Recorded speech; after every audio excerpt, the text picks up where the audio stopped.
study session of the Aurora City Council for Monday, July 10th, 2023 is called to order. Will the clerk please call the roll? Mayor Kaufman, Here. Councilmember Bergen, Here. Councilmember Coombs, Present. Mayor Pro Tem Gardner, Here. Councilmember Drinsky, Here. Councilmember Lawson, Councilmember Marcano, Present. Councilmember Medina, Councilmember Medina,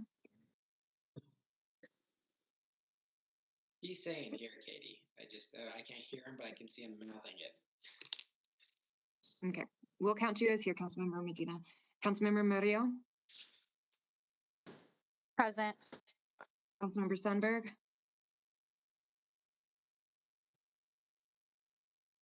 and Councilmember Zvonek. Here. Oh, I'm here. Sundberg, sorry. Okay, thank you. There's you. a quorum. Okay, the first item up are the Civil Service Commission interviews. Let me just lay out how we're going to proceed. Applicant introduction. The candidates will have 2 minutes to introduce themselves and explain why they are interested in serving on the commission. Interview questions. There will be 10 questions asked to each candidate, and council members will rotate asking questions in alphabetical order. There will be 2 minutes allotted for each question. That includes asking the question. Please ask the same question of each candidate.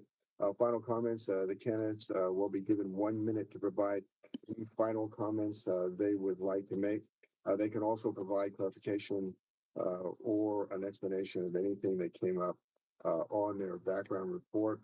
Don Lewis is the first candidate up. We have Don Lewis. I am here. Can you hear me? Thank you. Okay. And Can't see. Oh, yeah, we do. that would be Councilmember Bergen. Oh, first of all, I'm sorry.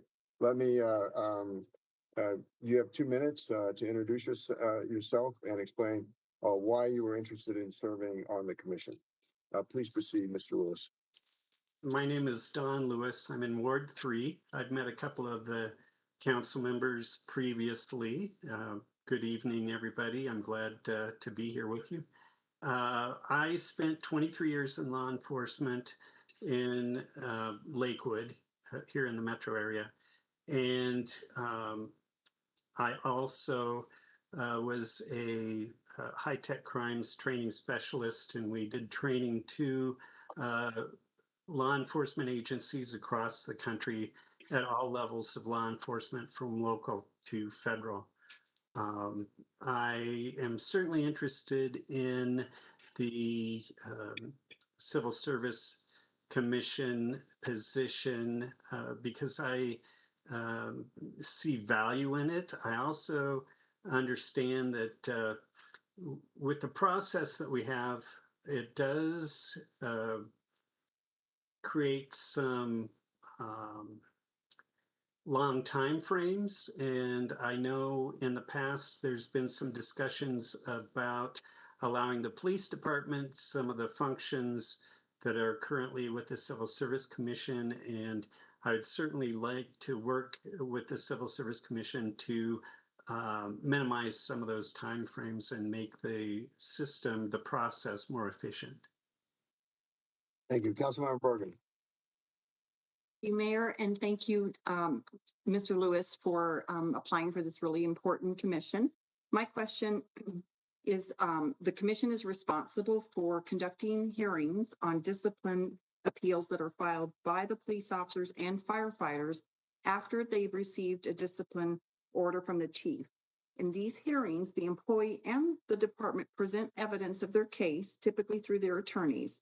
The commission is authorized to confirm, reverse, or modify the disciplinary order. Do you have any experience with this type of proceedings?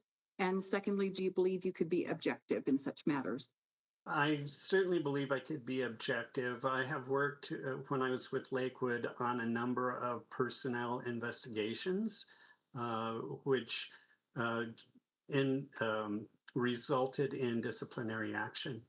So I have an understanding of the process that I went through at that jurisdiction, and certainly bring that experience with me. I do believe that I would be objective. Okay, thank you so much. Councilmember Coombs. Thank you, Mayor. So my question is about the independence of the Civil Service Commission. It's supposed to be independent from council, as well as just generally independent in the types of assessments you're making, both regarding hiring and disciplinary hearings. So how would you resist pressure, whether that be from council or from other entities relevant to policing and fire in the city in making those kinds of impartial judgments? Well, I do believe I am a fairly independent person and strong in my convictions.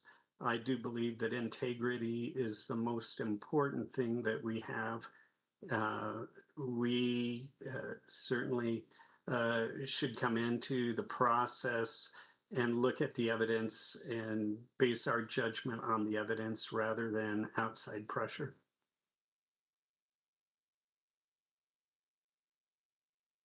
Councilmember Gardner, Mayor Pro Tem Gardner.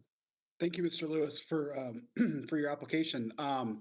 My question is, what is something unique about you that you would bring to the Civil Service Commission that another candidate might not have?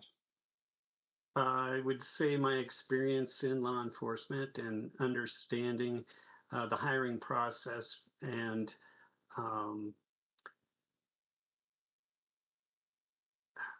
experience of being in a police department and working for a city, as well as my experience outside of government and private business. While I was with Comcast, I was part of a team that did regulatory compliance for complaints from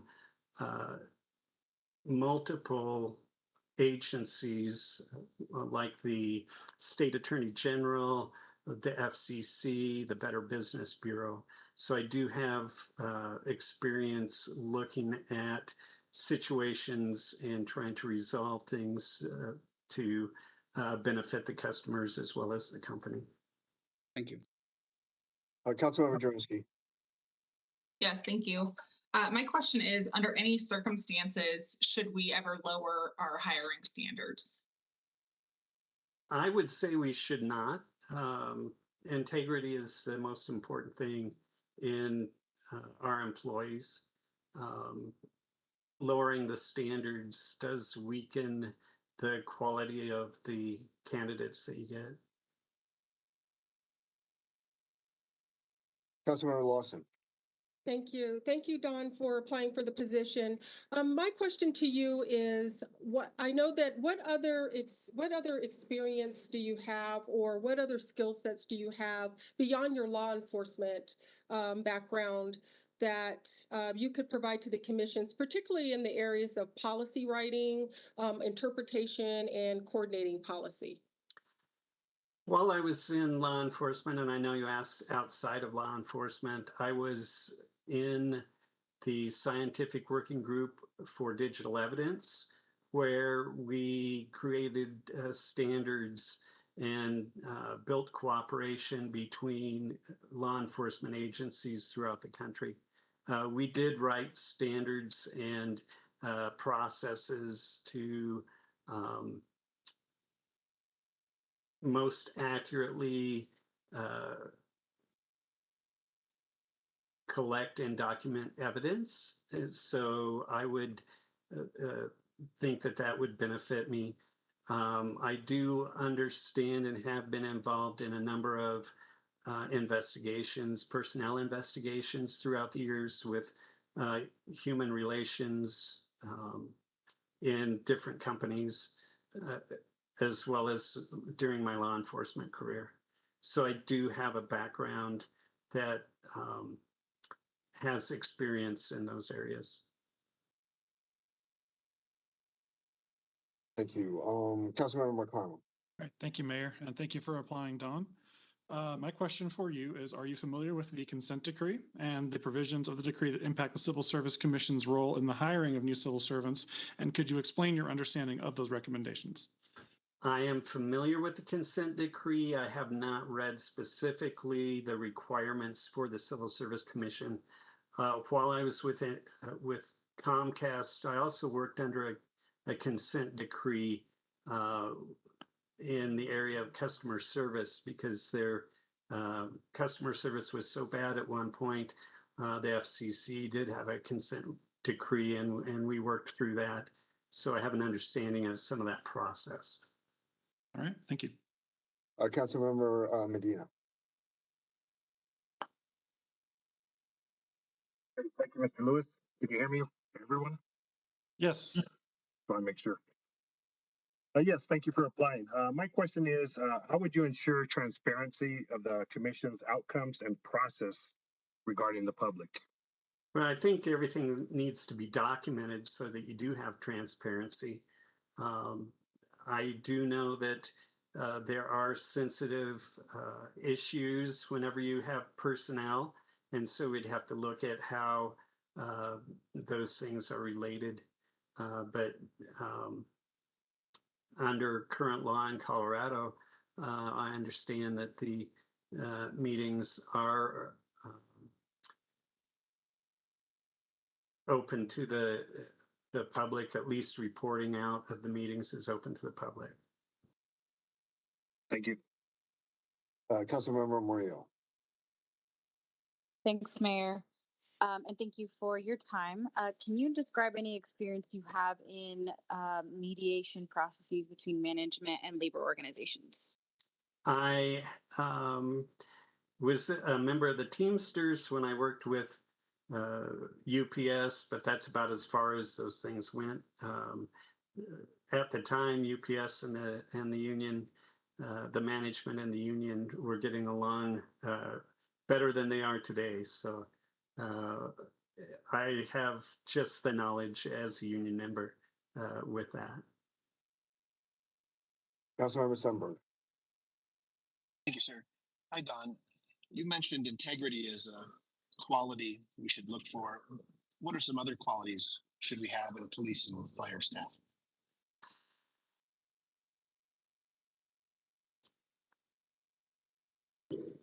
Accountability, individual accountability from the individual. Integrity is very important, but the person needs to also be accountable for themselves and their actions. Gotcha. Thank you. Councilmember Zvonek. Yeah, thank you. Thanks, Don. You talked about the hiring, and I know Councilmember Marcano referenced the part of the civil service or the consent decree that deals with hiring.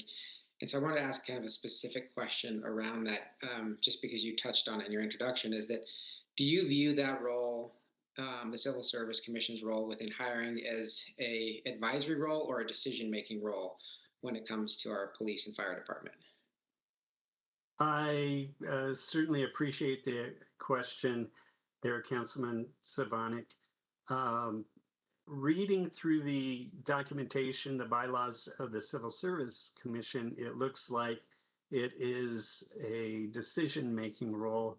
But having my experience in law enforcement with Lakewood does not have a Civil Service Commission, and they streamlined some of their hiring process because they had control over the hiring. They had a unit that did recruiting and testing prior to the job offers. And so they could streamline that a lot better than what it looks like is happening here in Aurora.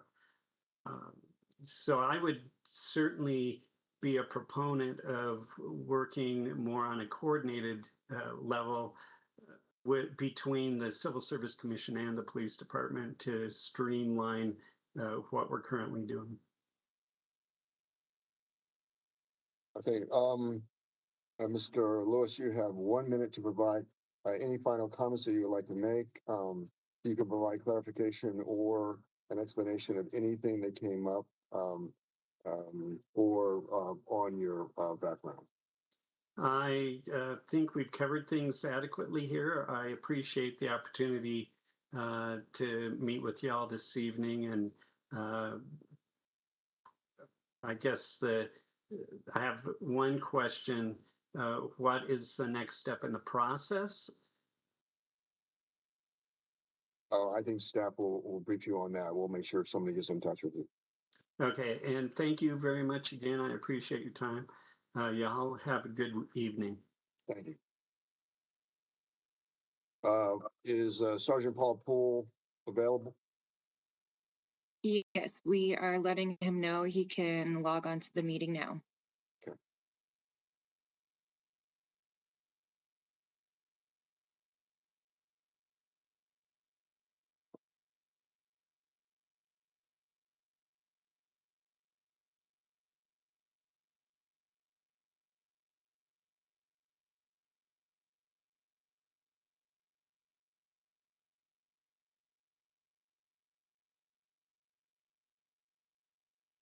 Mr. Poole.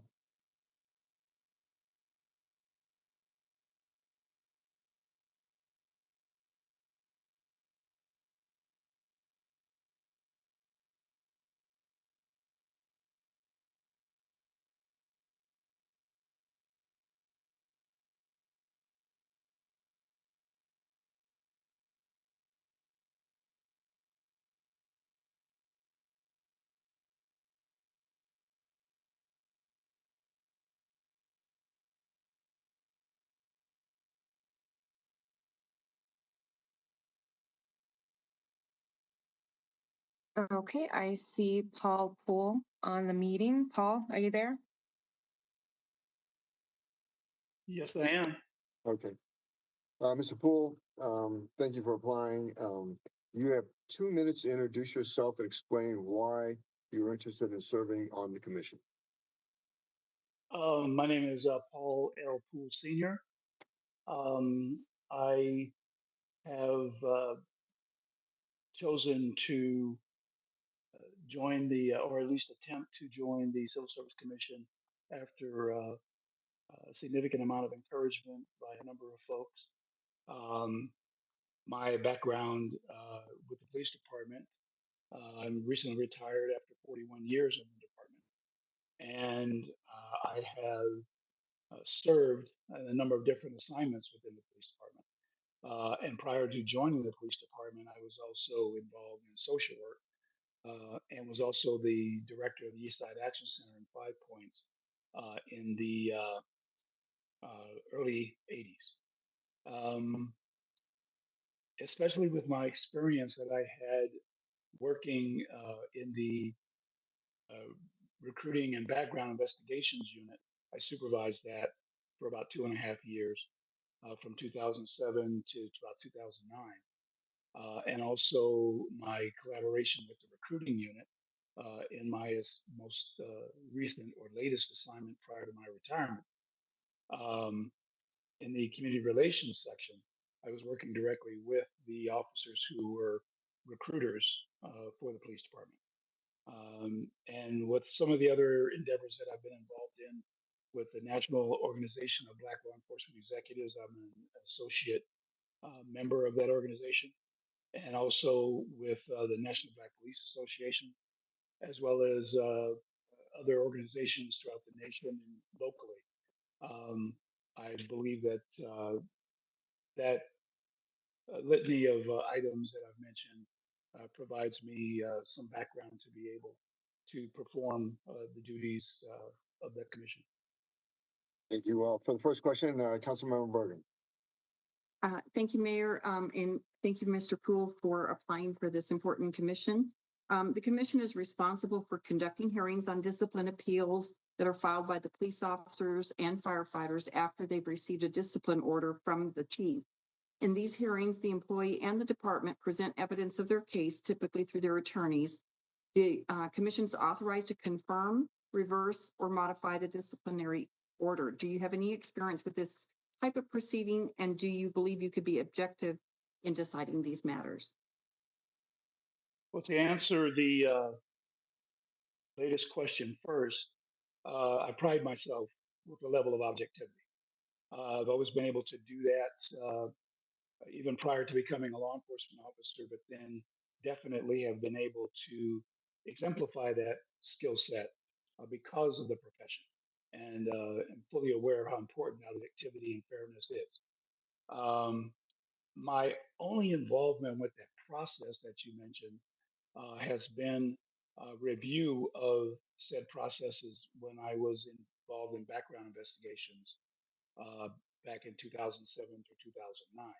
And I would only be involved in those occasions, on that occasion, based on any information that was requested by the department or the commission if there was some other information that either one of those entities required from my staff or me. But I'm very familiar with the process. All right, thank you so much. Councilmember Coombs. Thank you, Mayor. So my question is regarding the independence of the Civil Service Commission.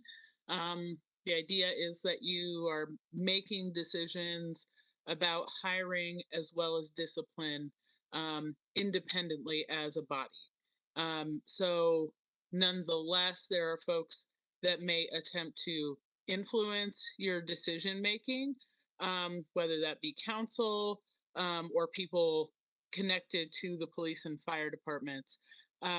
What would you do to remain independent of those outside influences? Well, I have some experience with that actually. There have been over the course of not only my law enforcement career, but I've also been involved with corporate America as well prior to becoming a law enforcement officer. And so influence on the levels that you explained is not new to me. And what is also not new to me is how to combat that, how to address it, how to deal with it in a diplomatic format, but also how to deal with it straightforwardly if it becomes necessary. So I do pride myself in being able to determine which skill set is necessary to address that very problem. But one of the things that I will certainly do is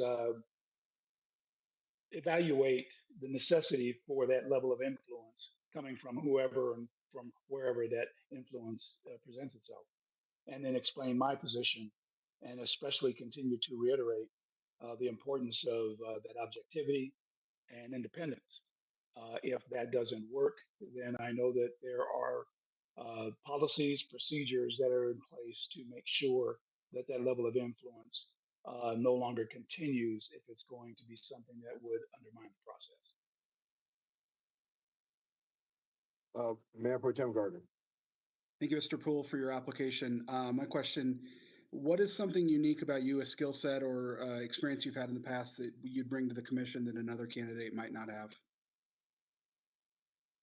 Well, I believe that my experience with the as a supervisor with the background investigations and recruiting unit, and also during that period, I also supervised a portion of the field training and evaluation program. And I did that in a manner that was designed to be innovative and try to apply some of that innovation where it was lacking previously. I was also involved in a 2009 report that was done to address the improvement that was necessary via the city on being able to improve recruiting, retention, hiring, and the like. Um, I've also been involved most recently on two committees with the members of Integra Shore and the consent decree process. So some of the things that I've been involved with recently, and some of those that I've had over the course of my career with the police department, I think puts me in a position where I have a viable skill set in that area.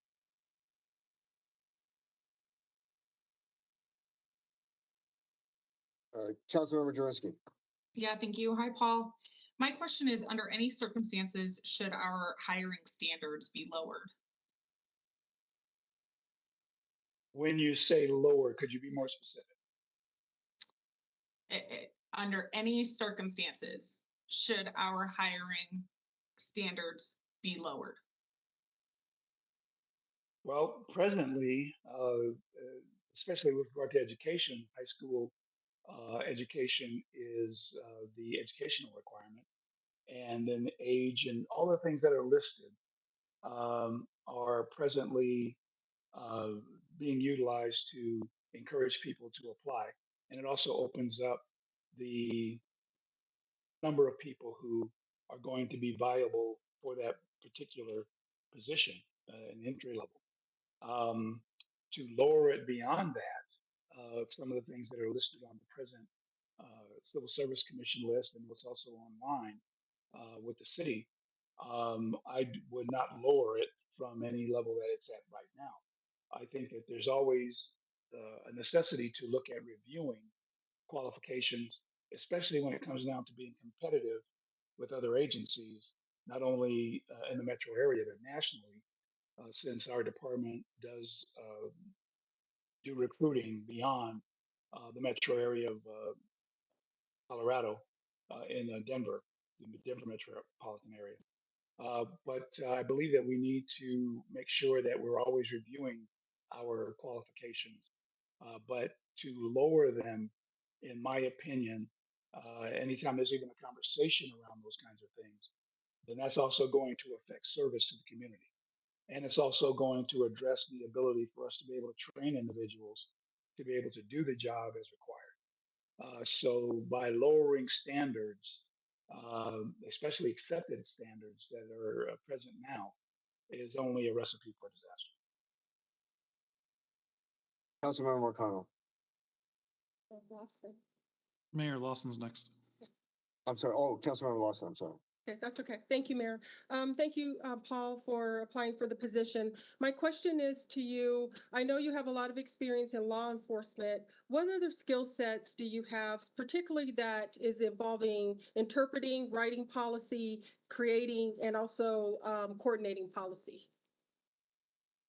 Well, I had a great deal of experience when I was involved with corporate America before becoming a police officer, Denver Opportunity Incorporated. Also had to develop policy and also had to review policy when I was the director of the East Side Action Center in Five Points from 1980 to 1981, excuse me, 79 to 1980. So my experience in being able to do that prior to joining the law enforcement agency was extensive. I was also involved in grant writing for that same company.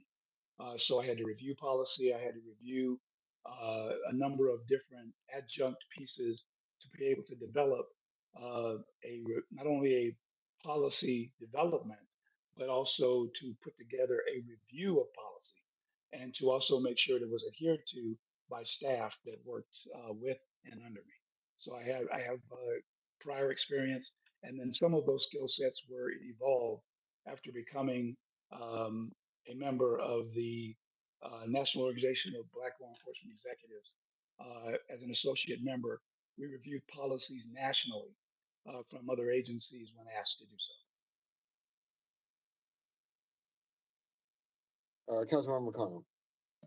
Thank you, Mayor, and thank you, Paul, for applying. My question for you is, are you familiar with the consent decree and the provisions of the decree that impact the Civil Service Commission's role in the hiring of new civil servants? And could you explain your understanding of those recommendations?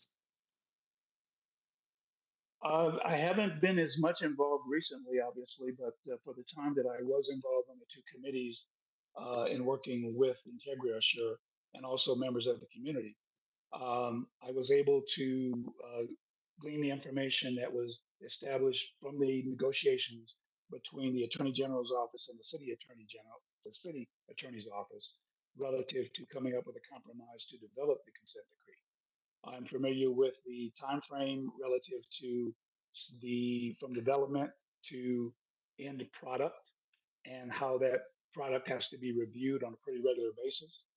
I know that there have been some bumps in the road, and some of those have been created by unfortunately, some individuals who have had some distress with the consent decree and its development, its tenets, its goals and objectives. And I believe that the continued processes, especially in the review of everything that the consent decree and especially the consent decree committees are doing, that those processes continue and are left unencumbered and less hindered. I believe that the framework is there for there to be a significant amount of success. All right, thank you, sir. Councilmember Medina. Thank you, sir. Thank you, Mr. Poole. How would you ensure transparency of the commission's outcomes and process to the public?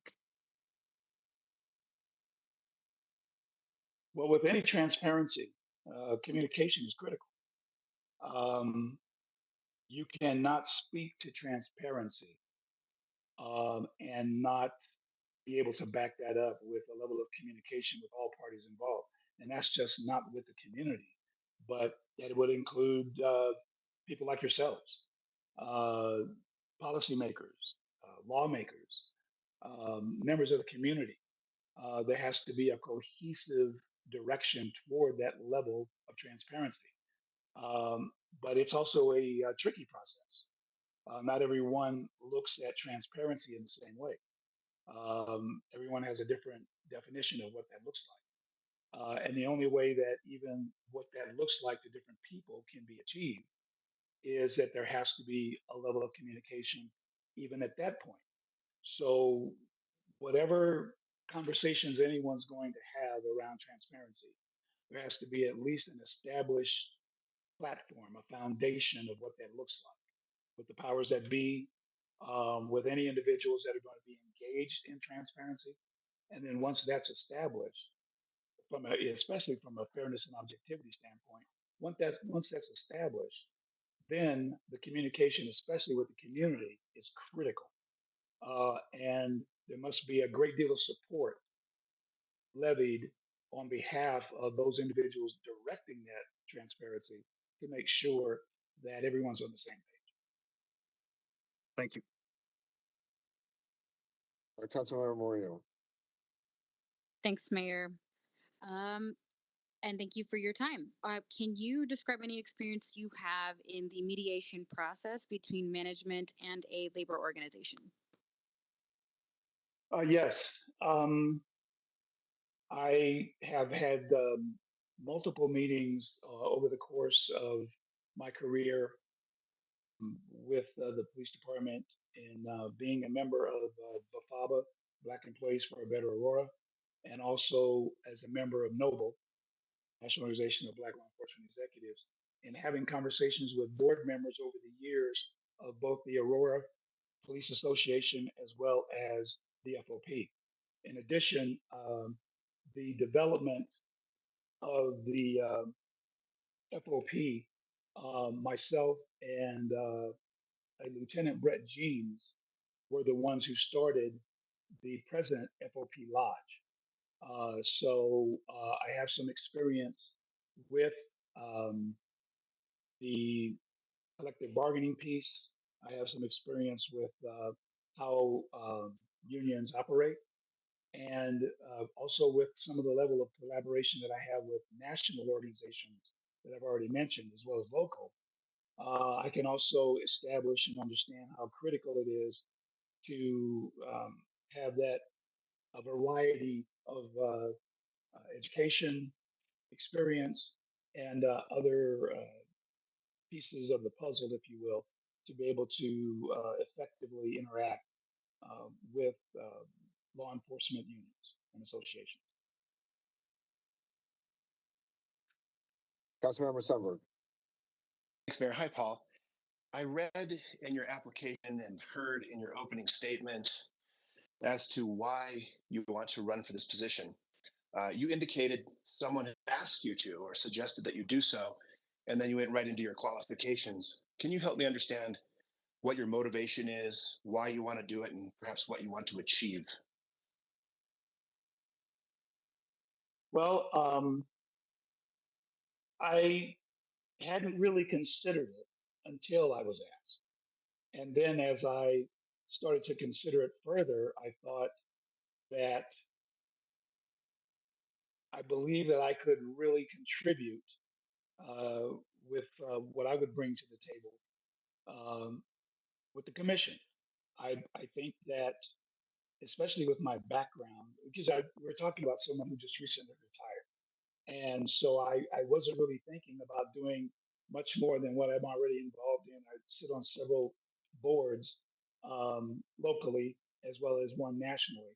And so I was looking at continuing that process and to remain engaged with our local community and the national community. But when it was suggested that I do that, I gave it some thought and looked at, as I mentioned, my level of qualifications that I had, and thought that I probably could do a good job in being a member of the Civil Service Commission, given my background, and also how much I could contribute with not only my law enforcement experience, my experience with community groups, my experience that I've had in a number of different ways, even prior to our department evolving into coming up with ways to relate better to with the community.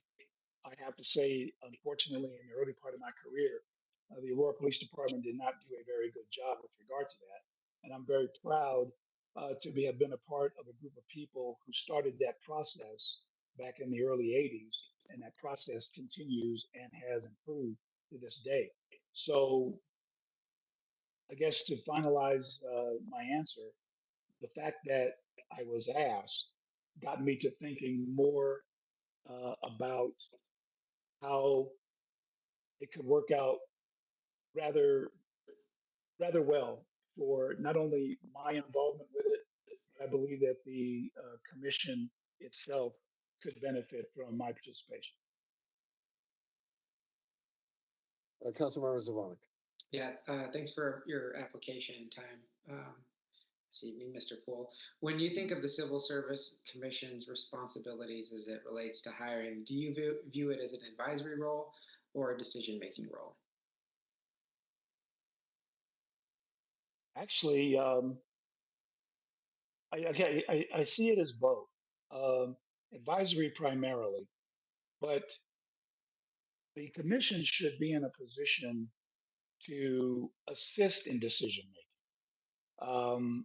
I see it more emphatically that way, to assist in decision making, especially with regard to the consent decree, the things that we should be intrinsically doing with the community, with law enforcement, with fire. Um, we should be working collaboratively on a decision making level. I think that from the decision making, when it comes down to review of discipline, if there's an appeal, certainly that's where it locks in more that the commission needs to be in a position to be well informed, uh, demonstrative on that level when it comes to decision making. But I think overall, in working with law enforcement and fire, and working with yourselves, working with members of the community, grassroots organizations, NGOs. Um, the Civil Service Commission should be also a part of, or at least be aware of how important being collaborative in decision making uh, with others involved, how critical that can be. So I would say both in answering your question. Thank you, Mr. Poole. Mr. Poole, you will have 1 minute to provide any final comments that you would like to make. Um, you can also provide clarification or any explanation of anything that came up, during these discussions or in your background. Mr. Poole, the floor is now yours. Well, thank you, Mayor. There's really not much more that I can add. Thank you for the opportunity to interview for the position. I believe that not only with what I bring to the table as far as my skill set, my experience and education background. I think also my tenacity, enthusiasm is also a factor with regard to this piece. One of the things that I've always prided myself in is no matter how much older I got over the course of my life, I still was able to be energetic, enthusiastic, innovative, and I never let, for lack of a better phrase, my age catch up with me. So I always wanted to be a person that could always be open to any groups of people, and that would include age, uh, diversity, cultural, race, you name it, gender.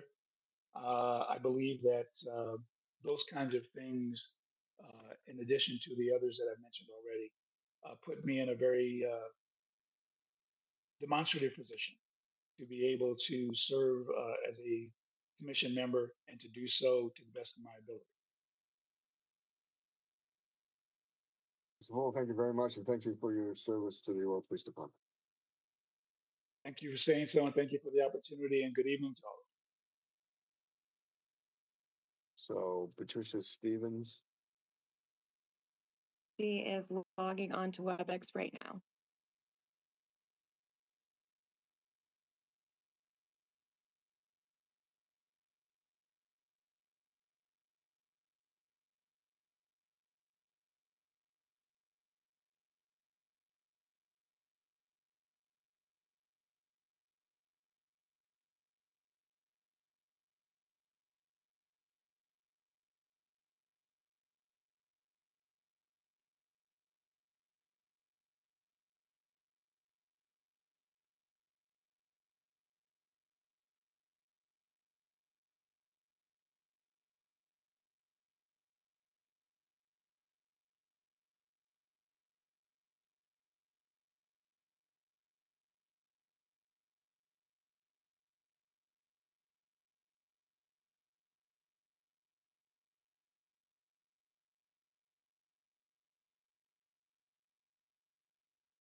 Katie, is she on? I don't see her. She is not on, but I had just gotten off the phone with her when we were wrapping up the previous interview. So if we can just give her a few more minutes, she said she was logging in. Okay. I tell you what, the time is 5:44. Council will stand in recess until 5:50. Council is now in recess.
for July 10th is called back to order. Patricia Stevens. Is she up?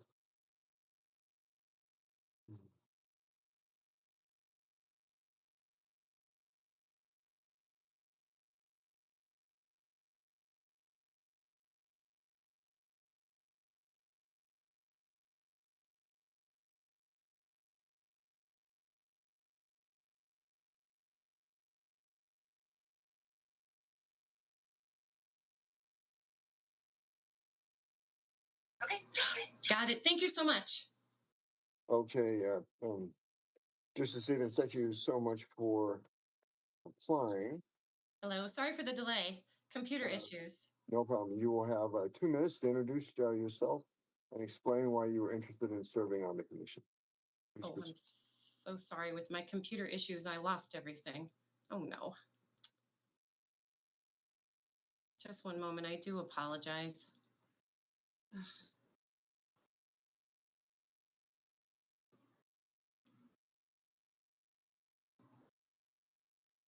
Okay, can you hear me? Yes. Okay, wonderful. Well, hi, my name is Patricia Stevens. I am here because I come from a family of law enforcement officers, and my best friend is actually a firefighter. I'm not a politician or a lawyer. I'm just a mom of a special needs kiddo who wants to give back to her community. I've been a preschool teacher, special education paraeducator, and property manager. I'm saddened by the public's general perception of police officers, and if there's anything that I can do to win back public trust, that's the team that I want to be a part of.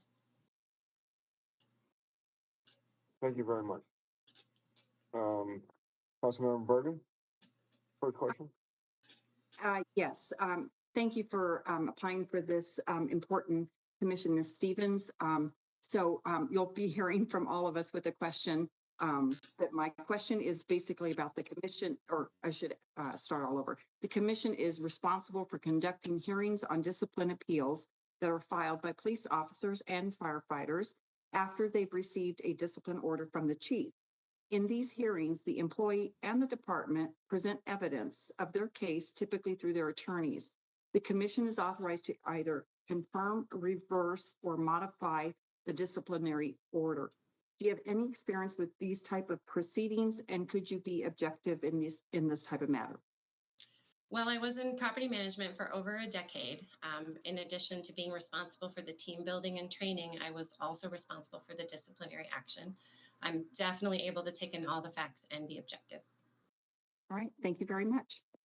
Thank you. Councilmember Combs. Thank you, Mayor. So my question is about the independence of the commission. The expectation is that the commission be independent of outside influence and independent of kind of city departments and council. So my question is, how would you work to avoid influence from council or from other folks related to the police department and fire department? Oh, that's a great question. Thank you for asking. Well, I believe it's my job to listen to all the facts and to be objective. I'm really dedicated to research and fact finding without letting my personal feelings interfere. Thank you, Mayor Pro Tem Gardner. Thank you, Ms. Stevens, for your application. What is one example of a skill set or an experience that you would bring to the Civil Service Commission that is unique to you? Oh, another awesome question. Thanks again for allowing me to be here and to present myself and to give you a little bit of an idea. Honestly, I'm not a politician or a lawyer. I'm just a citizen that sees a need for our departments to be seen in a better light. Unique about me, I'm raising a kiddo on the spectrum, and it presents certain challenges. You need patience, objectivity, optimism, and the desire to learn more through research. I never stop digging and I never stop learning. I've been to college twice since 2013. In addition to my younger years, I've taken citizen academies, gone to the Family Leadership Training Institute. I really consider myself a lifelong learner, and that is something unique I think I could bring to the table. Thank you. Councilmember Durinsky. Yes, thank you. Hi, Patricia. My question is, under any circumstances, should our hiring standards be lowered? No, absolutely under no circumstances should we lower our standards. Councilmember Lawson. Thanks, Patricia, for applying. My question to you, you gave a general idea of what your skill sets are. What is your skill sets in terms of that writing policy, creating policy, interpreting policy, and coordinating policy as well? When I was in property management, I helped kind of revamp some leases. I had to work with lawyers to make sure that our leases, our rules, our guidelines, everything was in line with the law. I also was on a board of directors for the apartment association as a property representative, and there were things that we shaped and did as an apartment association that influenced the laws.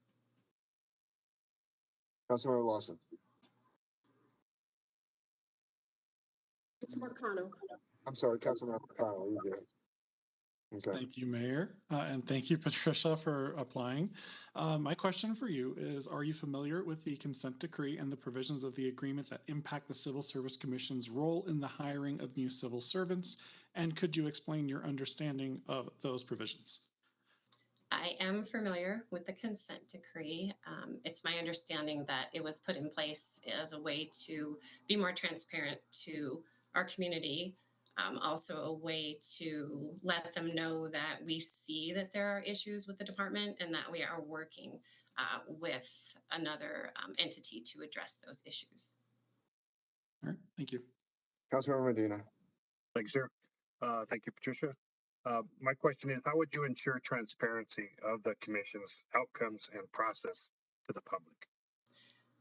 Well, thank you for that question. Today, I actually took the time to go through what was online with regards to the commission, and there was a lot of transparency there. I was able to read about a lot of past decisions, appeals, so I believe there is a lot of transparency there, and I look forward to being a part of that. Councilmember Murillo. Thanks, Mayor, and thank you for your time in this interview. Can you describe any experience you have in the mediation process between management and a labor organization? That's a good question. Well, when I was in property management, I guess sometimes I was the go-between trying to get something for my staff that I would have to go to upper management to get. I was able to let them know that while I saw everything that they wanted and I could see their vision, that some of it wasn't realistic and that we would have to negotiate to get some of the things that we really wanted. So I think it's a unique position to be in because you have to acknowledge people's wants and desires, but you also have to let them or lead them or help them understand what's reasonable and what isn't. Councilmember Summer. Thanks, Mayor, and hi, Patricia.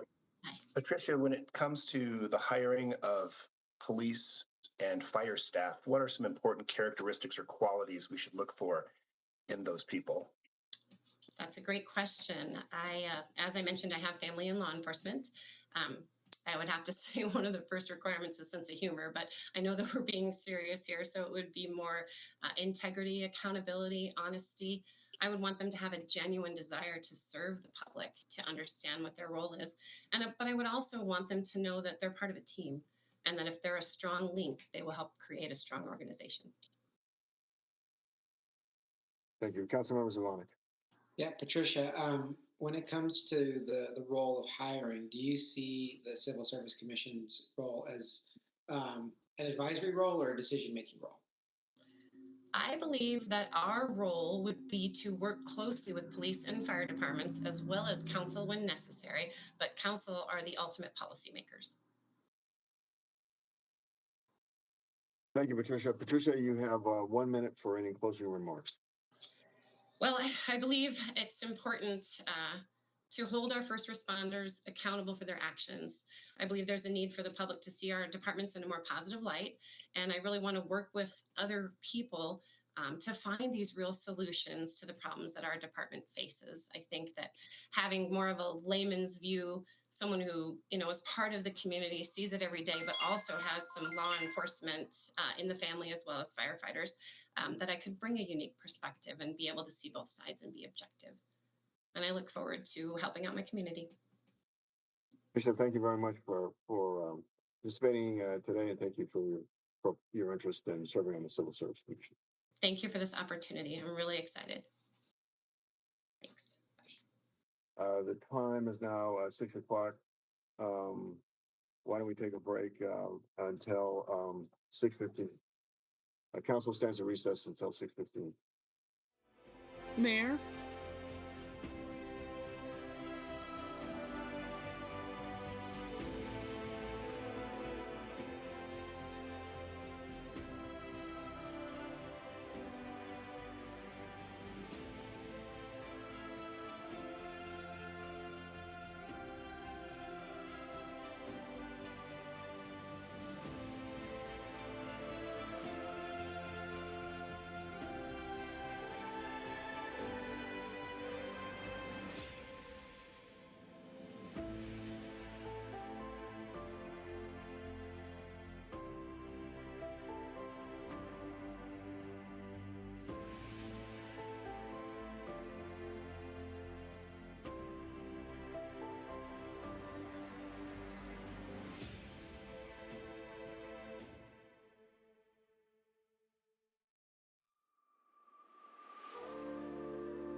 Study session of the Aurora City Council for July 10th, 2023 is called back to order. There's no mayor's update. Are there any issue updates?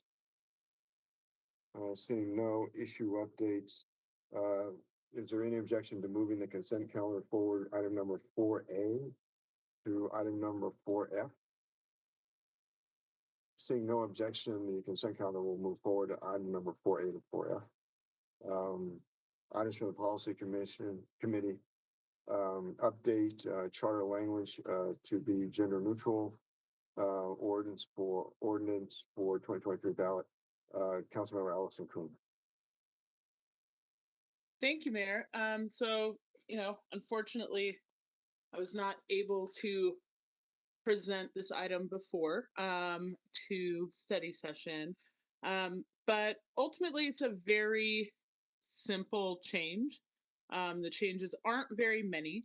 Our charter is relatively, compared to many legal documents, gender neutral as it is. So this is simply taking the places where it isn't, the places where it refers to people like the mayor and the city, or sorry, not the mayor, the city attorney and the city manager as he, and changing that to they.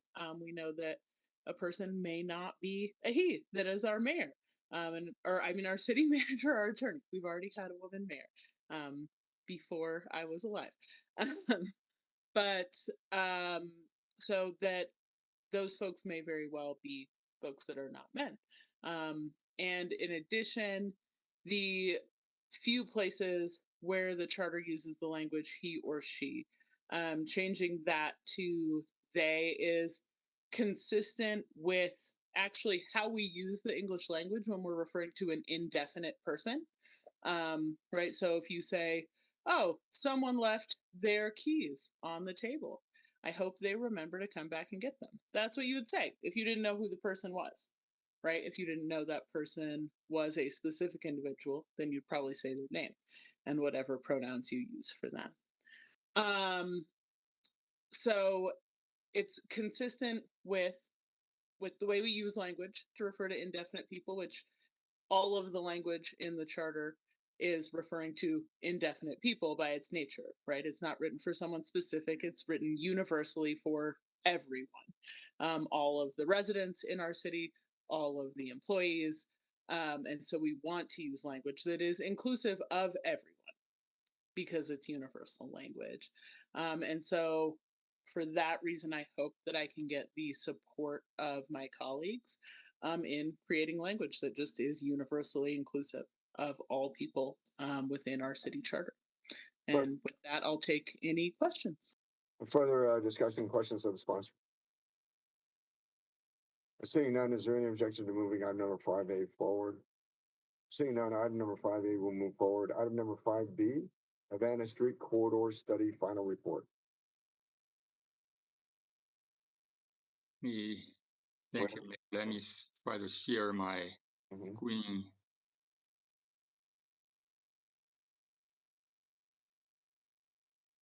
Hold on a second.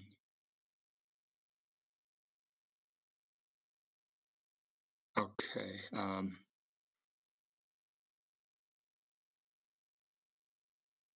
Are you able to see my screen? Yes. Okay, so I make it full screen so it looks better.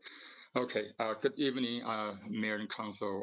Thank you for this opportunity for me to present the Havana Street Corridor Study Final Report. My name is William Liu. I'm a Principal Transportation Planner with Planning and Development Service Department and also the Project Manager for this project. And Carly Carpazano, City's Traffic Manager with Public Works, and Jennifer Carpenter, the Consultant Project Manager, should also be on this call for in case any questions. So the study includes a 6-mile corridor with Dartmouth Avenue on the south and Montview Boulevard on the north. With extensive public and stakeholder engagement, we identified a number of goals. First, we'd like to make this corridor pedestrian and bicycle friendly, and also to be efficient and safe for all users and all modes. We want this corridor to continue to serve as a diverse cultural hub and to promote economic development because it is very important for this corridor. It generates about 10% of the total city sales tax revenue. We like to maintain some of the distinct characteristics for each segment or sub areas of the corridor, and the arts and entertainment are also important elements to be used to activate the corridor. The study process included extensive existing conditions, analysis, and strategies, identification, evaluation, and we also developed some of the key recommended strategies. Then we developed the final recommendations, the final report. We presented at the city's council's PED and TAPS committee at each of the key milestones, and as well as the planning commissions. We present the final recommendations, the final report to council TAPS committee. TAPS committee supported staff's recommendation. The staff support staff to present the recommendation, the final report to council for council approval and adoption. So Havana Street is quite different from north to south. As you can see, on the north side, just north of Colfax Avenue, it's a two-lane minor arterial with lower, relatively speaking, lower traffic volume, about 9,000 daily traffic, and 30-mile per hour speed limit. And on the south side, near Olive Avenue, it's a 6-lane major arterial with very high traffic speed, 45-mile speed limit, and close to 50,000 daily traffic. On the north side, it's predominantly residential, and on the south side, it's larger format retail, commercial development with multifamily development as well. And in terms of the multimodal facilities, it's inconsistent and is deficient currently. On the north side, we have this very narrow 2.5 foot wide sidewalk next to traffic, and there are also a lot of missing sidewalks throughout the corridor. On the south side, there are some recently improved wider sidewalks. And this is an important corridor, as I mentioned. It generates about 10% of the city's total sales tax revenue, and it provides important regional connection. And it is also a critical corridor in the region's high injury network. It has a lot of crashes, and so safety is a very important consideration in this project. This corridor is also a very important transit corridor. It carries 4,000 to 5,000 riders each day. Even during the height of the pandemic, it carries a lot of employees. They were performing essential services for the region. And this corridor was also one of the bus rapid transit candidate corridor in a recent RTD BRT study. And the corridor also intersects with several regional trails such as Cherry Creek and Wesley Creek. And this is also a CDOT facility just south of 6th Avenue. And it has about 144,000 population within 1 mile of the corridor, with a higher concentration of older population, the younger population, who we can drive, and a very high concentration of minority populations, almost half of them. And 10% of the household does not have a car, so they have to rely on biking, walking, or taking transit to meet their daily travel needs. This corridor also has a higher concentration of jobs, 48,000 in 2020, and it's going to grow to 63,000 by 2040. So we have involved all the key stakeholders throughout the project process, including all the neighborhood organizations, RTD, Dr. Cox, CDOT, and Havana Business Improvement District was a important stakeholder and a project partner. The executive director of the BID served on the project management team. We met every other week throughout the project process. We have gone through a very extensive public and stakeholder engagement process, included 3 public meetings, an agency shred, and a stakeholder shred, with also workshops to look at existing conditions, identify needs and vision scopes. And also we conducted an online mobility survey, and we conducted 8 one-on-one calls to some of the major businesses to make sure we understand their concerns, their needs.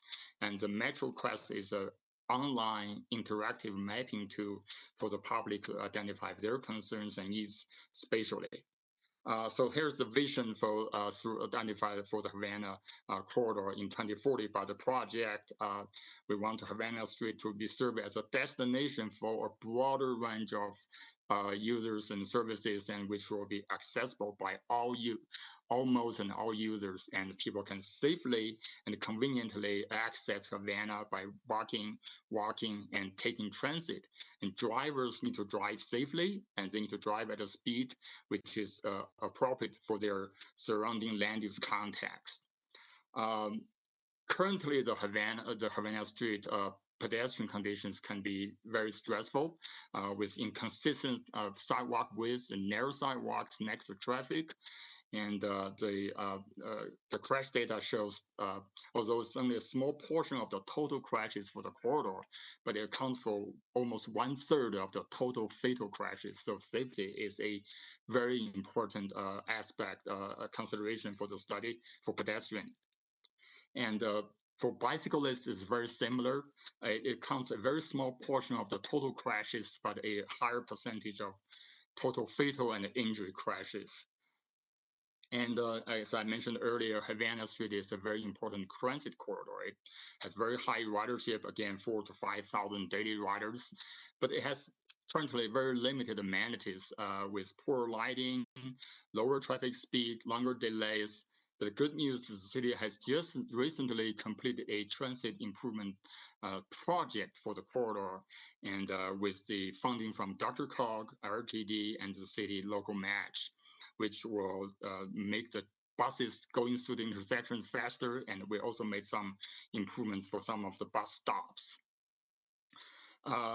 Well, Havana Street is very successful, especially Havana BID, and it attracts a lot of traffic with limited right-of-way. So the key is to identify some of the creative solutions, and we need to consider multimodal improvements. So we identified a total of 73 multimodal improvements strategies, ranging from pedestrian, bicycle, transit vehicle, and as well as land use in all modes. And we consider the safety, multimodal modes, access to key destinations, and funding implementation to identify 8 of the key recommended strategies out of those 73 recommended strategies. Now, here are the 8 key recommended strategies. On the graphics, you see the wider sidewalks and mid-block crossings. Those are 2 important strategies to enhance pedestrian safety. As you know that Havana Street has some of the, we call the super blocks. Pedestrians would have to walk a long distance out of direction to cross Havana Street at intersections, and some of them just choose cross mid-block. And also sidewalks widening is obviously important, and raised median is for vehicular traffic safety.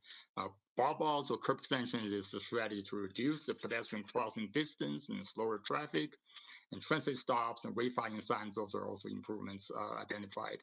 And gateway feature is the recommendation which was recommended at the Parker, Mississippi, 6th Avenue, and the Colfax to really enhance the characteristics and branding of the Havana Street. And given the high traffic volume and the high traffic speed, we did not recommend bike facilities on Havana Street itself, but we did recommend bikeways on the parallel street in the nearby neighborhood.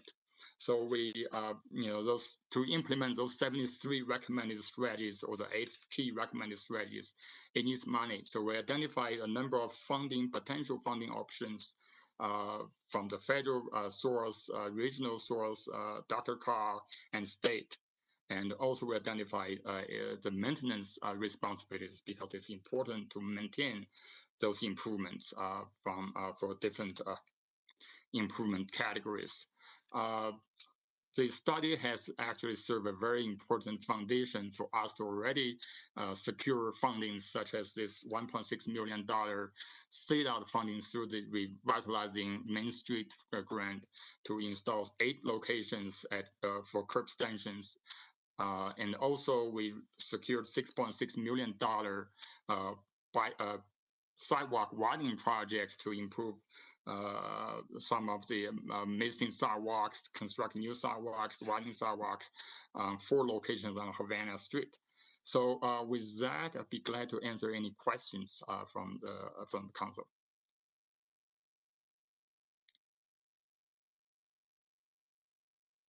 Questions of Mr. Liu? Mayor Sundberg? Councilmember Sundberg.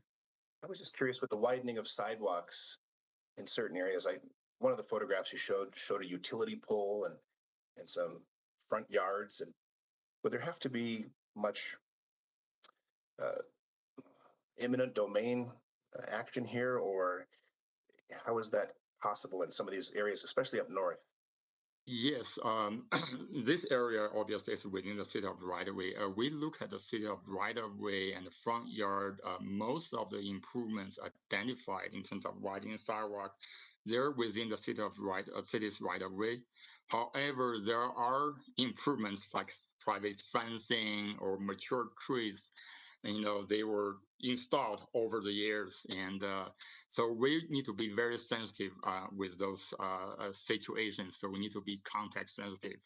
Where, as we identify in the final report, although it's recommended to at minimum of 6-foot wide sidewalk, that's where it's kind of you allow people on 2 wheelchairs, they can pass by each other safely.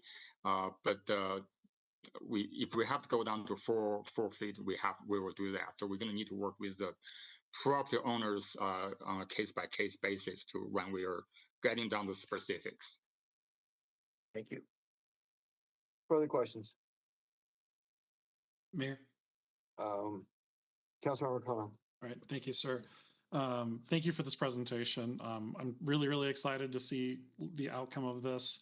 You mentioned earlier that the Havana corridor is not necessarily the most appealing place to walk. I took my car out to Tynan's a few months ago for service. And yeah, it's certainly stressful getting around and certainly trying to cross Havana there.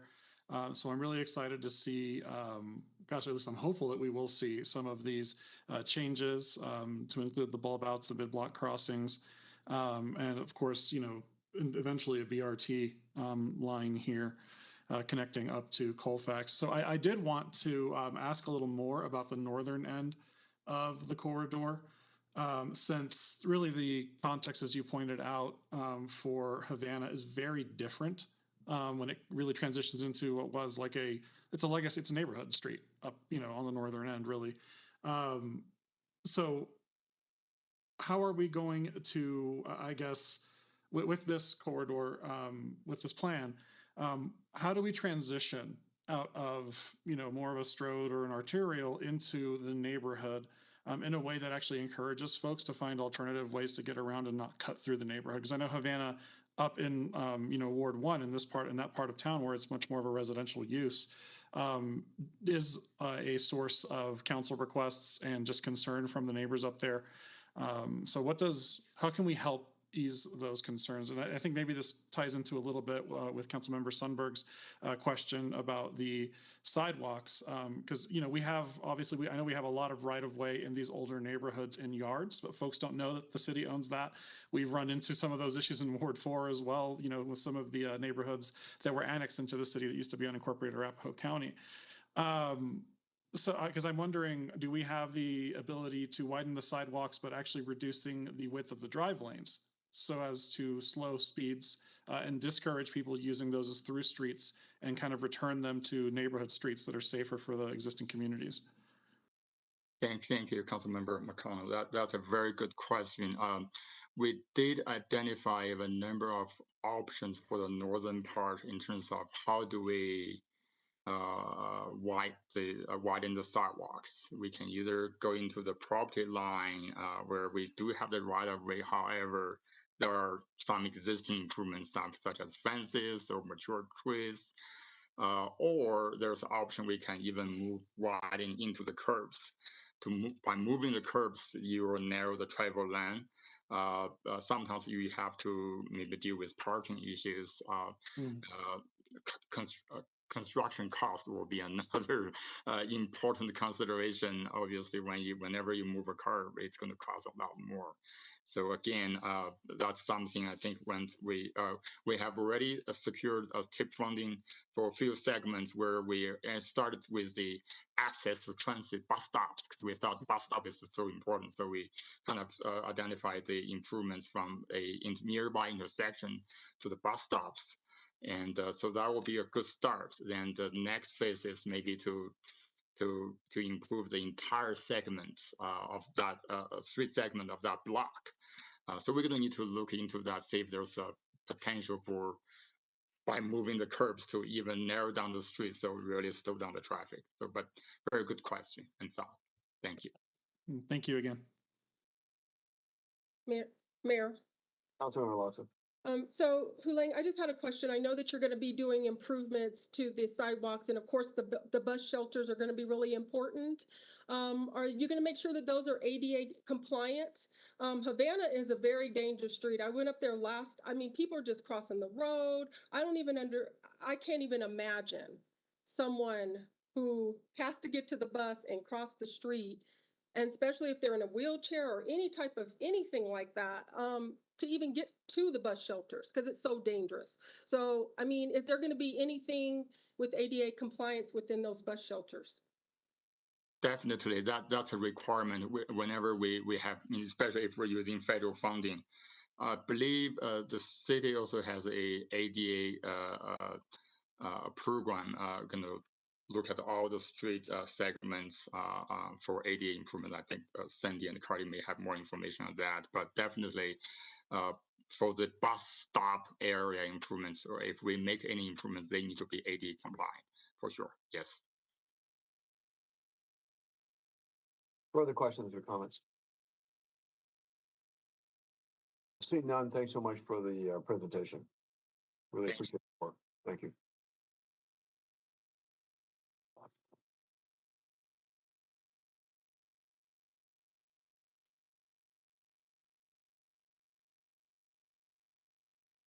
Item number 6A, Denver Broncos funding for youth activities. Rachel. Mayor, I'm going to just introduce the speakers, but also I just want to just kind of give some context. So I brought this forward. I'm going to have a presentation before, because there's a resolution that's coming after. And this is regarding the Bronco money. We got 3.7 million, close to 3.8 in the city of Aurora. That's supposed to be allocated to youth-related activities. So I have looked into this program, and to present today so the council can kind of give an idea about what this program is, I am going to introduce James Coleman. He is the co-founder of Chance Sports. Vicki Pouchet, she is the executive director of Chance Sports, and Jonathan T., who is a board member of Chance Sports. So thank you, James, thank you, Vicki, and thank you, Jonathan, for being here and presenting. And please take it away. Mayor, I believe we skipped an item on our agenda. Oh, I'm sorry, Councilmember Gardner. Okay, item number 6A, Denver Broncos funding for youth activities. Rachel Whipple. Just gonna get my presentation pulled up here and I'll get started.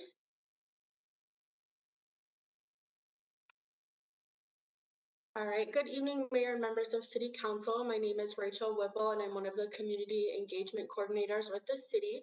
And I'm here tonight to provide another update regarding the Denver Broncos funding for youth activities. So as a reminder, the funding was triggered by the sale of the Denver Broncos, and the refunds provided to all the municipalities totaled just over $41 million. And our portion of that sale was $3.8 million. And just as a reminder, these funds are designated for youth activities. So again, just as a refresher for you all, this is the plan for our initial community engagement process for the Dream Big project, which ran from February to April, where we received community feedback on how they would like to see these funds be spent. The project timeline, so discussions for this funding started in about October of 2022. The last time we gave you all an update was at spring workshop in April. Since then, we have been working internally on analyzing the open-ended survey results and categorizing them into different funding categories. So the survey results that we received span across 17 funding categories, and our team went through, we codified all the results, and these are the 17 funding categories that we felt best described all of the results that we received. So it's really all across the board. Our team then provided these survey results to department directors and to the deputy city managers to inform their funding recommendations. So in addition to the community feedback that we received, when we're working on our staff recommendations for the funding, we'll be taking into consideration the viability of these projects, geographic location, one-time projects versus ongoing projects, programming versus capital projects, and partnering with existing community organizations to help maximize that funding. If there are other additional considerations or criteria that are important to inform these recommendations, please let us know that. So currently we have received 2 funding recommendations from City Council. First, Mayor Pro Tem Gardner had sent us a proposal from Soccer City for $1 million. And Councilmember Lawson as well has sent us a proposal from Chance Sports for $1 million also. So our plan is to bring forward these recommendations and any other additional council priorities to the July 24th study session, as well as staff recommendations as well. So if you have proposals or priorities that you would like to send our team before the July 24th study session, we're providing another opportunity to do so. And then for next steps, so like I said, we'll bring this all the recommendations with staff and council forward to the July 24th study session. And something else we had been talking about internally was setting aside a portion of the funding for a community grant process that we would be wanting to offer through a nonprofit or one of the public school foundations to allow community programs to apply for some of that funding. And that is the end of the presentation, but if anyone has questions or comments, we'd be happy to take those at this time. Questions of staff? Mayor. Councilmember McConnell. Thank you. Thank you, Rachel, for the update. I do have a question about the soccer initiative. So Mayor Pro Tem Gardner, I guess if you could maybe jump in since it was your proposal.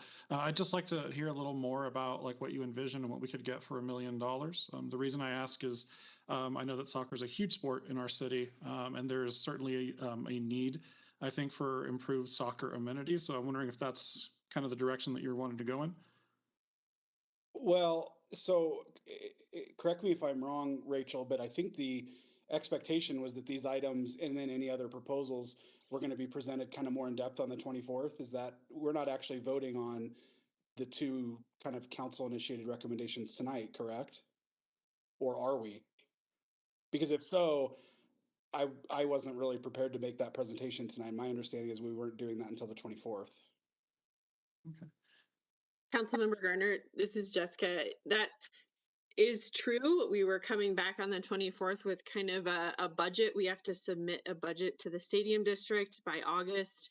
And so the intent was to come back with a budget of allocating the $3 million and then taking into consideration some of the things we've heard already, and then the opportunity for a possible process as well for other community organizations. We've definitely heard from other community organizations' interest in this funding as well.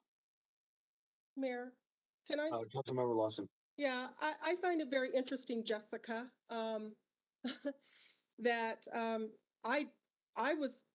you saw that this was on the agenda. You saw that my resolution was on the agenda to bring this forward because I had delayed it after talking to you 2 months ago about Chance Sports and also about that I was working on a resolution to go to before the council to dedicate some of this money to this should it pass. And then now you're saying that it was the 24th. So I just, it's just very interesting how this has transpired. And I have people I have individuals who are here to present. I have a resolution that is asking for at least $500,000 of the funding for the first quarter to go through the council.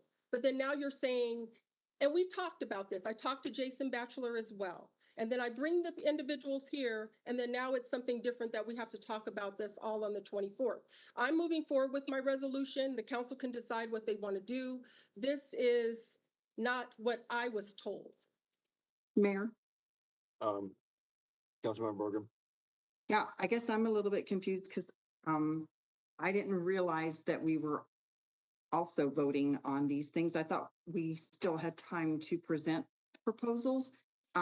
And I know there was an organization, Mayor, that you mentioned with APS, and I can't remember the name of it now, that I also thought was very, you know, a very good organization that was doing good things in the schools. And I think they were looking for funding.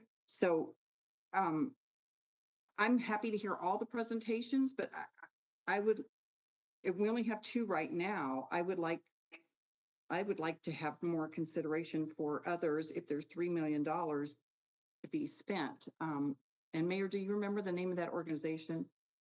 Oh, the one with the Aurora Public Schools is run by pros.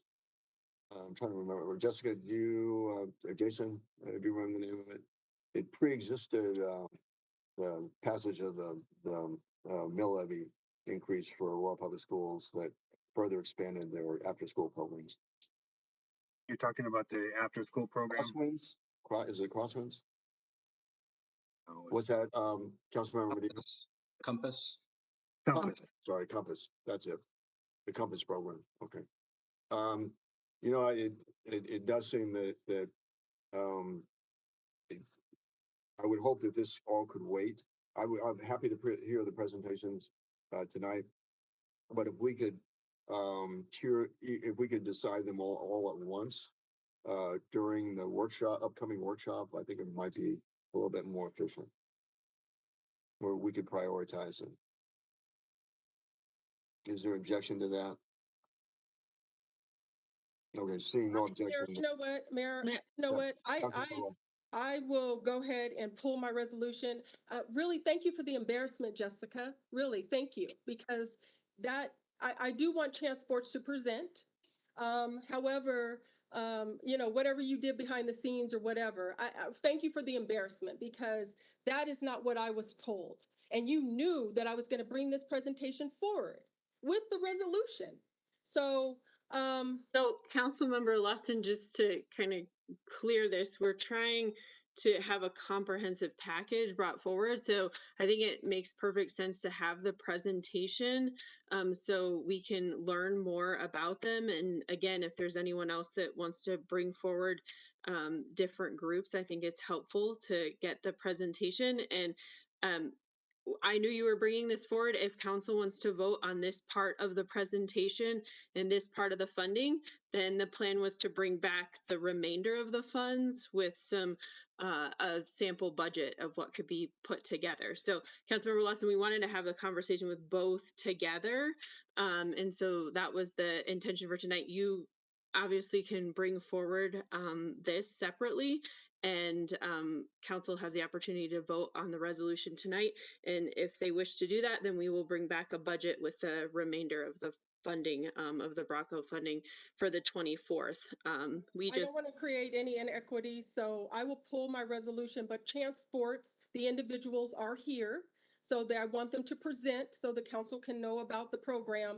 Okay. But you know, I think it's a complete embarrassment. And thank you very much. I appreciate you doing that, Jessica.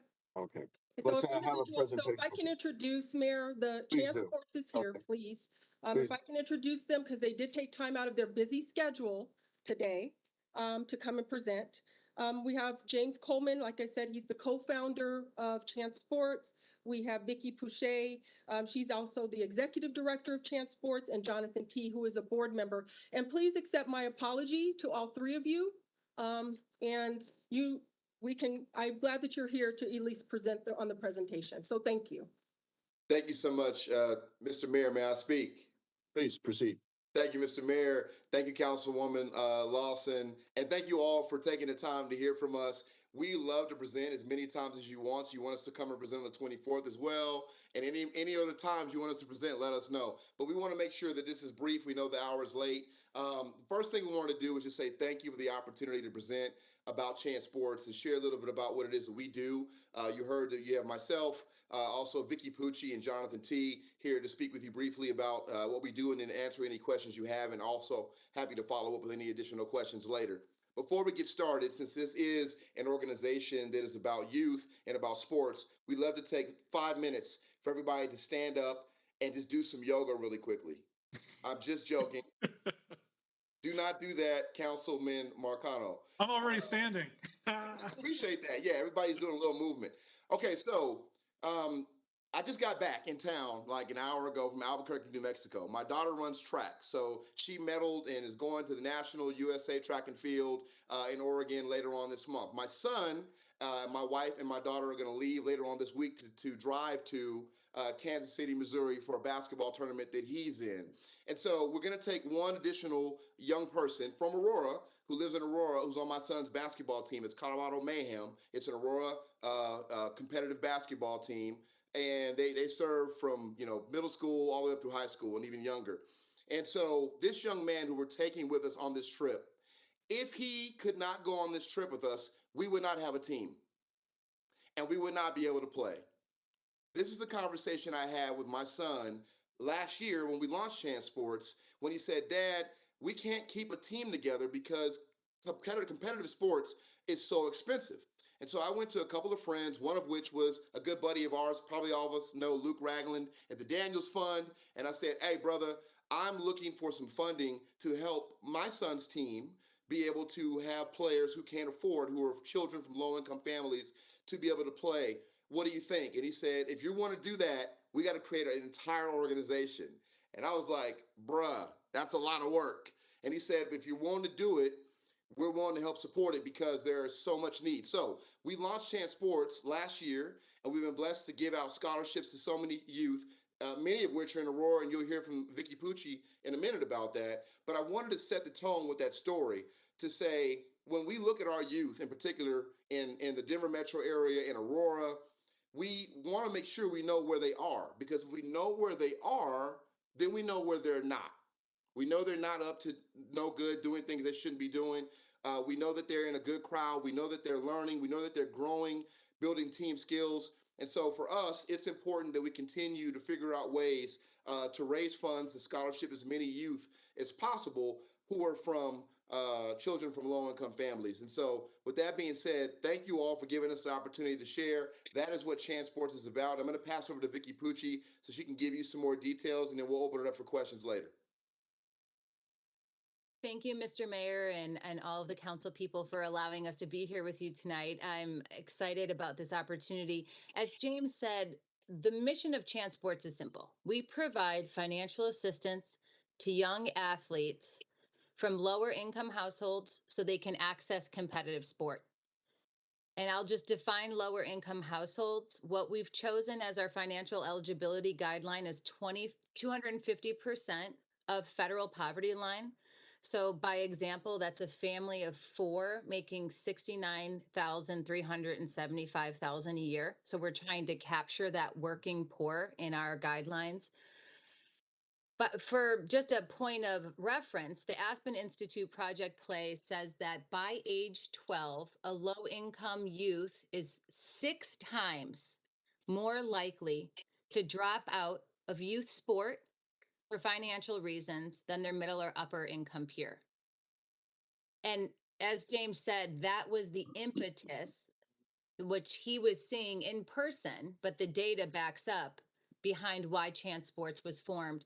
As James mentioned, our primary funding partner out the gates last year when we started was the Daniels Fund, who provided seed funding for us to begin, set up a brand, everything from, soup to nuts. And already to date, we have 104 athletes on scholarship in 7 clubs across 4 sports. As James said, 40% of our athletes already are actually from Aurora. And that was without any, push for us to be getting kids in Aurora or from anywhere. That was just who came through the gates, which is exciting. We also, as James said, know one of the things that the Daniels Fund spoke to us about when we founded Chance Sports was there are many people who are doing, providing opportunity for recreational sport for young athletes, whether that be in our parks and rec or through organizations like Every Kid Sport. But when a child progresses in their athletic journey to that more competitive level, when it becomes more expensive, like James says, and travel becomes involved, there isn't a systemic way to approach that funding gap. So what we're seeing is that's why the data is saying by age 12, we're seeing this huge decline in low-income kids in competitive sport. And so we're excited to begin the process of addressing this issue. As I said, we just began. Our first round of funding went out in February. Our second round of funding went out in April, and we are poised to do another round of funding in the next few weeks. What we have done so far is we have partnered with 7 organizations. Some of you on the call may know some of them. James mentioned Colorado Mayhem Basketball, where his son plays, Athletics and Beyond, which is actually out of Aurora, where a number of our athletes are from. Sprint 50 Track and Field, also out of Aurora. NED Falcons Football and Cheer, Lady Blackhawks Basketball, CB Elite Basketball. Those are all clubs we're partnered with at this point. Per the Soccer City proposal, that excites me. I have a 9-year-old who plays for the Colorado Rapids. I live in central Denver and I spend all of my time in Aurora. And so I am excited to hear that that's on the docket. The Colorado Rapids will be one of the teams that we will begin partnering with in the summer allocation. As well as Catalyst Baseball, Colorado Bears Field Hockey, Elevation Volleyball, Denver Basketball Academy, Park Hill Pirates Football. So we're growing steadily. We have begun just the how-to of how we work. We partner with clubs. So we first talked to the clubs out there, and we've gotten a lot of good intel on who to speak to. Some clubs are, run a lot more like a mom and pop shop than maybe like a Colorado Rapids, who has a lot of back office and is serving tens of thousands of kids. And we're working with every kind of club. We talk to those clubs to find out the need, how many of your families qualify for Chance Sports. And then we work with them on their funding structure to find out how much money in terms of scholarship would be meaningful. So, to this point, our average scholarship is $1,000 a year per athlete. So those 104 athletes we have currently, they're being funded at about approximately $1,000 each child. Our structure is that we would like to be a significant investment in an athlete's journey. So we would like to scholarship 50% of their overall costs up to $5,000 ultimately, and potentially more. As some of you might know who were athletes in your own past, the cost of competitive sport with travel, like James said, on average for a competitive elite athlete, we're looking at up to $10,000. Hockey, $25,000 a year for an athlete. And you can imagine how come our low-income families are left out. So as James said, I'll just talk about our funding support so far. Our seed funding came from the Daniels Fund with an introductory grant of $500,000, with a portion of that was a matching grant. We have also received a commitment from the city of Denver from their Broncos allocation. We also are working diligently on building our board of directors and a board of trustees to grow our individual giving revenue streams. We've been meeting with other local and national foundations and have grant requests out. And we're also developing a corporate partnership strategy that would include partnership with professional teams. And we have meetings set with some of them. So our current budget for this fiscal year will be about $700,000 in revenue. And that's, again, we founded in June of last year. So it's about almost exactly a year. And we didn't start funding scholarships until this February. So we've already gotten some great headway. James, if you could maybe speak to just kind of some of the benefits of youth sport. Yeah, absolutely. Thank you, Vicki, and thank you, Mr. Mayor, again. When we talk about the value of youth sports, it's not just about our young people being able to play and not be in the streets where they don't need to be. But it's also about improving their academic outcomes. It's also about improving their overall health. It's also about them having a vision for the future and where they want to go. Many of our young people are talking about where they want to go to college in our program now because they never thought it was possible. A lot of times you'll see different people at tournaments asking about what your aspirations and goals are because our youth are getting that exposure they normally wouldn't. And again, look, may not be for everybody, but I can tell you right now in Aurora, and Aurora is exponentially growing more than Denver. That's why we have 40% of our scholarships. We started off in Denver, but many of our young people, they live in Aurora and they may be playing for Denver club teams. We're looking to identify Aurora club teams because our kids in our communities should be able to stay in the community and play for club teams in their communities where they're at as well. They can go to a different neighborhood, but if that's where they want to be, they can do that. Our ultimate goal and vision is obviously not just Colorado. We have so much interest in us even being able to scale this model across the country, but we're doing it right here at home first. We're taking our time, as Vicki said, even though we launched in June, to get it done right. We don't want to get started and then be a vapor and go away. There's so many organizations that do not have the right structure, and then ultimately they end up fading away. Our kids need consistency. We want them to know that we're going to be here for them with an opportunity to be able to compete at a high level and with all the other additional benefits. And so for us, there's so many additional things that this program is doing, the Chance Sports is doing.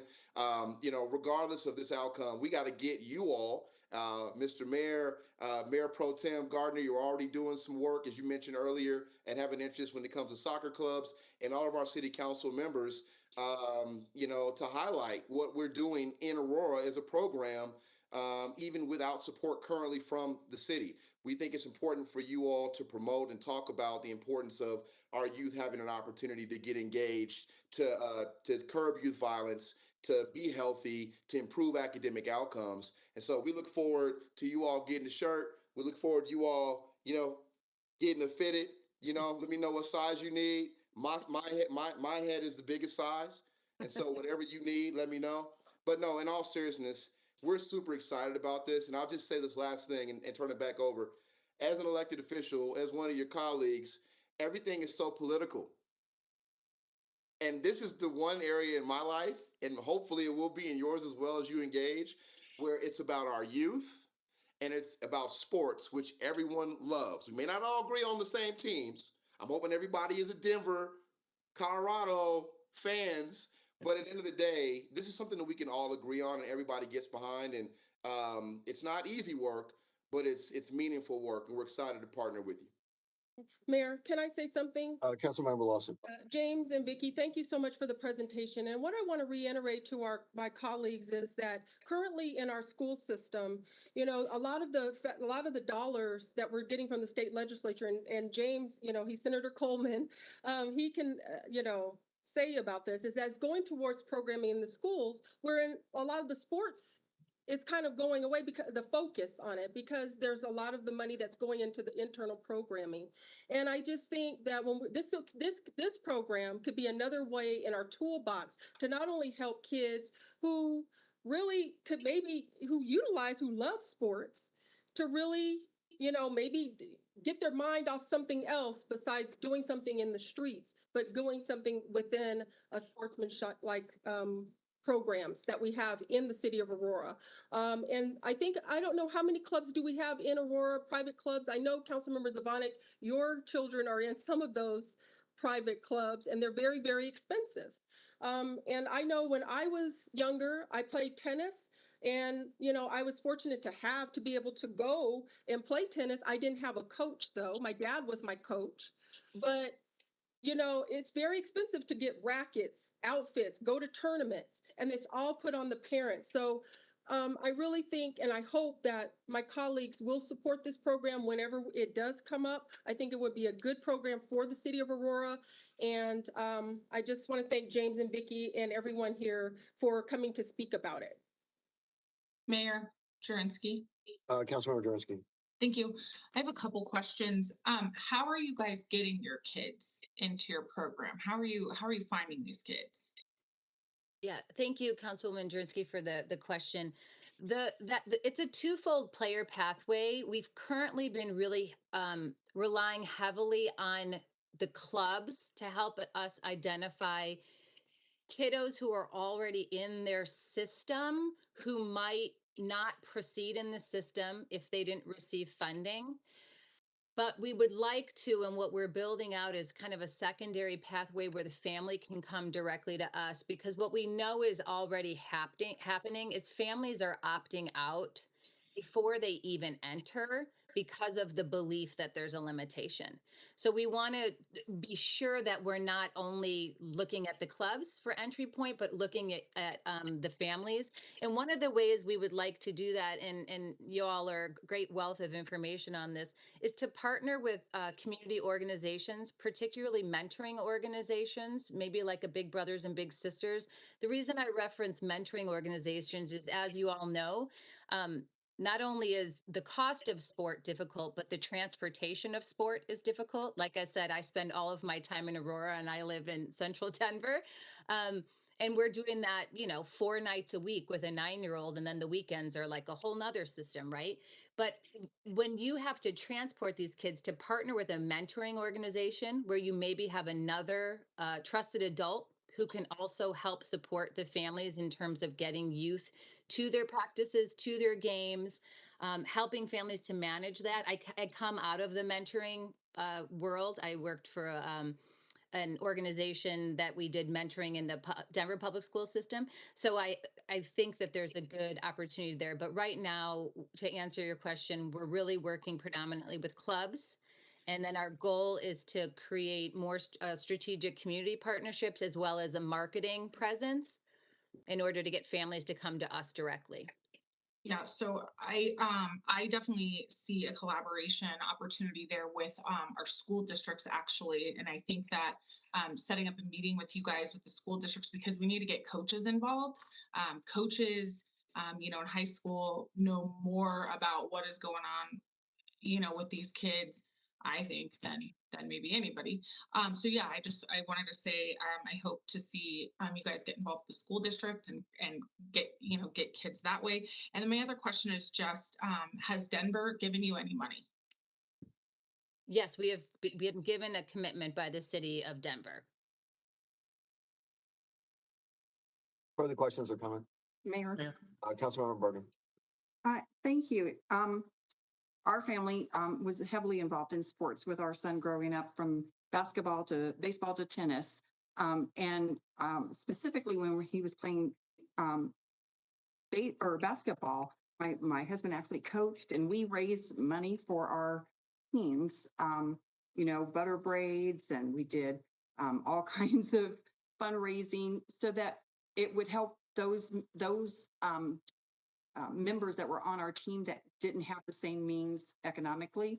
And that's what we did. So I was just wondering, I know this is club sports, so this is very unique. It's for like the best athletes at that age, the different ages that will go travel. So I want to be clear. So it's not the YMCA.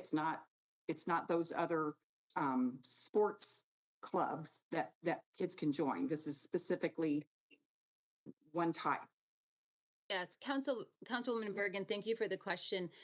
Yes, for clarity, and there's a real spectrum, right? You'll have your recreational sports, right? Like your Little League, or things that are run through Parks and Rec, where there's maybe a seasonal registration fee of like $100. That's not the kind of program we're talking about. But for like point of reference, like the Colorado Rapids, again, I'm a Rapids mom. My son is in the 9U. He's a 9-year-old select program. That program costs $1,700 just for registration. That's just for my team cost.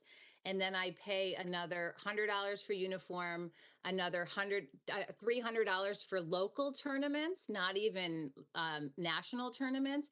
So we're in at over like $2,000 a year just for my 9-year-old.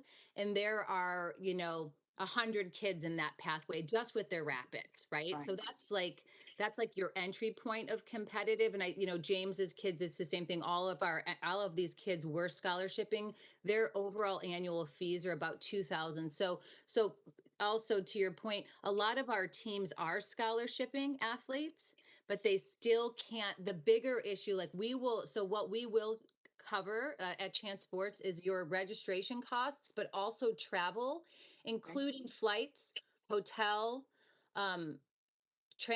gas for transportation to and from practices, because we know the limitations for families. As you said, the fundraising might go towards fees for the club, but then it's how do we pay for equipment, especially in sports like golf, hockey, right? There are some that is super equipment heavy. So we will also fund equipment, travel, and registration fees. And then my second question, because I think it is a good program. This is one-time monies that we would be allocating through this Bronco, or actually through the grant. So in terms of sustainability moving forward, is that, how do you project that? I know you said you get some money from Daniel's fund, and then you have some other funding mechanisms. Yes, great question. So it's actually quite helpful for us as a startup to have an infusion of one-time money, to be honest with you, because it allows us time to build out our fundraising pipeline and our fundraising strategy. And so I come out of 20 years in development and fundraising in the nonprofit sector, and that's actually my wheelhouse. That's where I really hope to really bring a lot of security here. So our goal is to really have a diverse revenue stream that would include foundations, corporate giving, individuals. And our first strategy there is really building out a strong board of trustees who would be making high-level donations themselves, as well as building out our corporate sponsorship model. So as I said, we just started, and so we have some commitments right now, but we've got some really wonderful meetings set up. And our hope is that this funding for us would be really helpful in that startup phase to get us going as we build our presence in the community. Okay, great. Thank you very much. Further questions or comments? Mayor Zavonic. Councilmember Zavonic. Yeah, hey, thanks, Mayor James, and Vicky. Thanks for your presentation, and thank you, Councilmember Lawson, for bringing this forward. I've seen this challenge from both ends. As a kid growing up with a single mom, club sports was not in the budget. As a parent, I've had the ability to afford my kids the opportunities to play, but I have seen the challenge it creates, not just for families on the lowest rung of the income pool, but also middle-class families who, because the costs of travel are so expensive and equipment. And it's the other challenge that it's creating over time is that as more kids have moved to it, there are middle school sports that you can't play in middle school. There are public middle schools that don't have football teams anymore. They don't have certain teams because so many kids go to clubs. So if you can't afford to play for the Spartans, then you don't play football in middle school because there aren't middle school football teams anymore because so many kids go that direction. So it's creating a real challenge for families across the spectrum. I think this is a great program, and I understand the need to proof of concept, as I think what you're talking about, Vicky, with some of this initial funding. It sounds like Denver's doing the same thing in their city, and I hope that we would consider this as we move forward. So again, thanks for what you're doing. I appreciate, again, Councilmember Lawson, you bringing this forward. Further questions or comments? Mayor. Sorry, who's that? Marcano. Councilmember Marcano. Thank you, sir. I want to actually strongly agree with Councilmember Jurinski. I think that it's important that we work closely with our public schools here. Just in my own experience growing up, like baseball was foundational for me, right?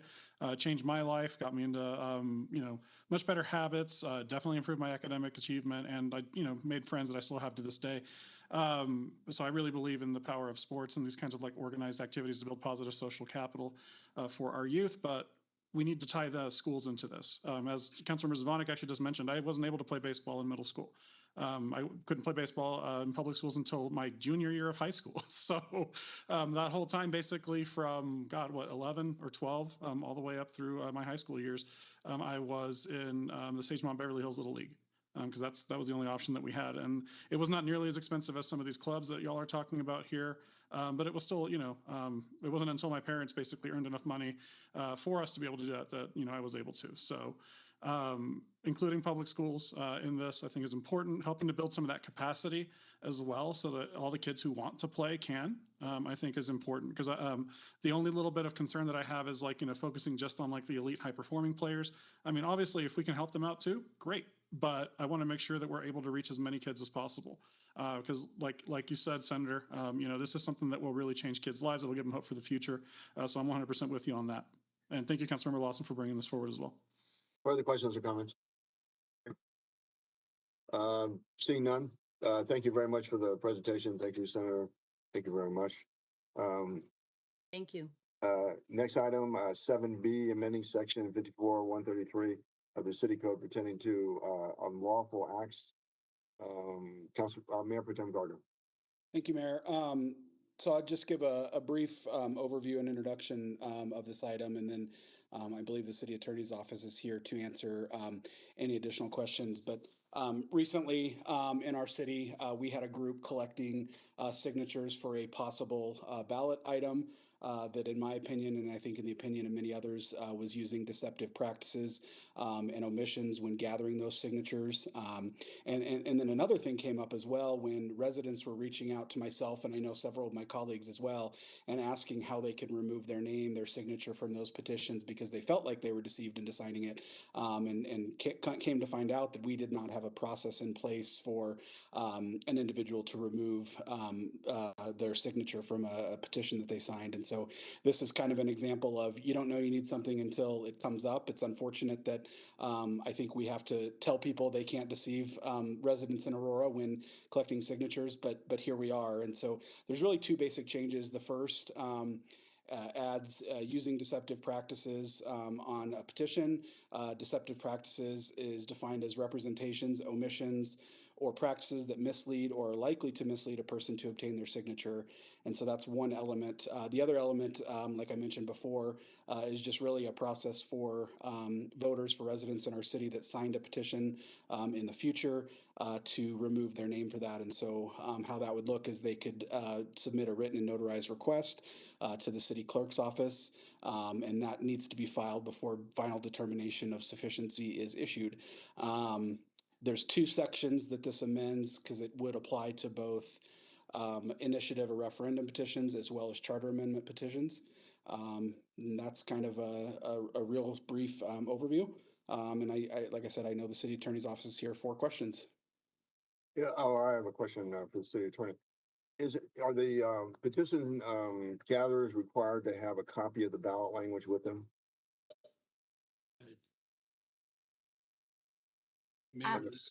Mayor, this is Jack Bajor, Deputy City Attorney. Yes, the petition has to have the entire ballot language. It's the first several pages of generally takes up the first several pages of the petition itself. Is that the ballot language or is that the enabling legislation, the ordinance? In the case of an ordinance, it's the ordinance. It's the ordinance as well as the ballot language. Okay. The language for the ballot question is not set until after the petition has been found to be sufficient with enough signatures. That process comes later. The actual ballot question. However, the changes that are being made are part of the petition. Okay. Well, it seems like that ought to occur first. That there ought to be the setting of the ballot language ought to be the first thing. But not after. Why is that? That makes no sense to have it after the fact. That is a product of our code. It's a little bit different than the state code, and we are exploring making changes to that as we speak. Okay. Mayor? Well, we could do that in this, and we could amend that here, couldn't we? Well, or is that not? Yes, I think part of let me just back up for a minute. I think when we start talking about large changes to the election code, it probably makes sense to do it as a combined effort rather than piecemeal. But they still have, they have language, it's not, the ballot language is not approved, right? That's correct. The entire question and a summary is included as part of the petition. So it's the proposed ballot language they would have. Yes. Okay, and so, I would offer an amendment to add this language. And it would read and when a petition gatherer fails to provide, so right now we have deceptive practices as used in this section are representations, omissions, or practices that mislead or are likely to mislead a person to obtain their signature. And when a petition gatherer fails to provide a copy of the proposed ballot language prior to obtaining a petition signature. And these things are all, I think this one is about 130 words long. And we just seem like that we can alleviate a lot of this by not basing it on a conversation between the petition gatherer and the petition signer, and really have the process really encourage that the petition gatherer gives a copy of the proposed ballot language to the petition signer prior to them signing it. And I think that is, I mean, 130 words is easy to read. And I also think, but we do also need to go back into this process and change it to where the ballot language needs to be approved first. That virtually makes no sense in the process. But I get that that's a subject for another day, but I think that's an important change. But I do think what we want to do, the process that we want is we want to encourage people to read and not rely upon a conversation in passing with the gathering the signatures. And so I would propose that language. The current code requires, in fact, it has a statement that has to be included in the petition that the sign or the person signing the petition acknowledges they have read and understand or have had the item read to them. Okay, well, I stand corrected there, but is that, where is that in this statute? Katie, can you, I mean, that's not in the code that that's Right. proposed to be Mayor. amended right now. It's a different section of the code. Mayor, this is Katie Rodriguez, City Clerk. Yeah. That is in a different section of the city code. And we have been working with the city attorney's office recently to update the language to include the ballot title process earlier, like you were suggesting. So that's a more, a conversation, like you said, for a later day when we have that all figured out. So that's a different section than what we're focusing on with this ordinance. Okay. Then, okay, so in another section, there's the language that, can anybody read me that requirement? Can you bring it up? Yes, if you just give me a second, I can bring it up. Okay. Until she does, or any further questions or comments? Yes, Mayor. Mayor?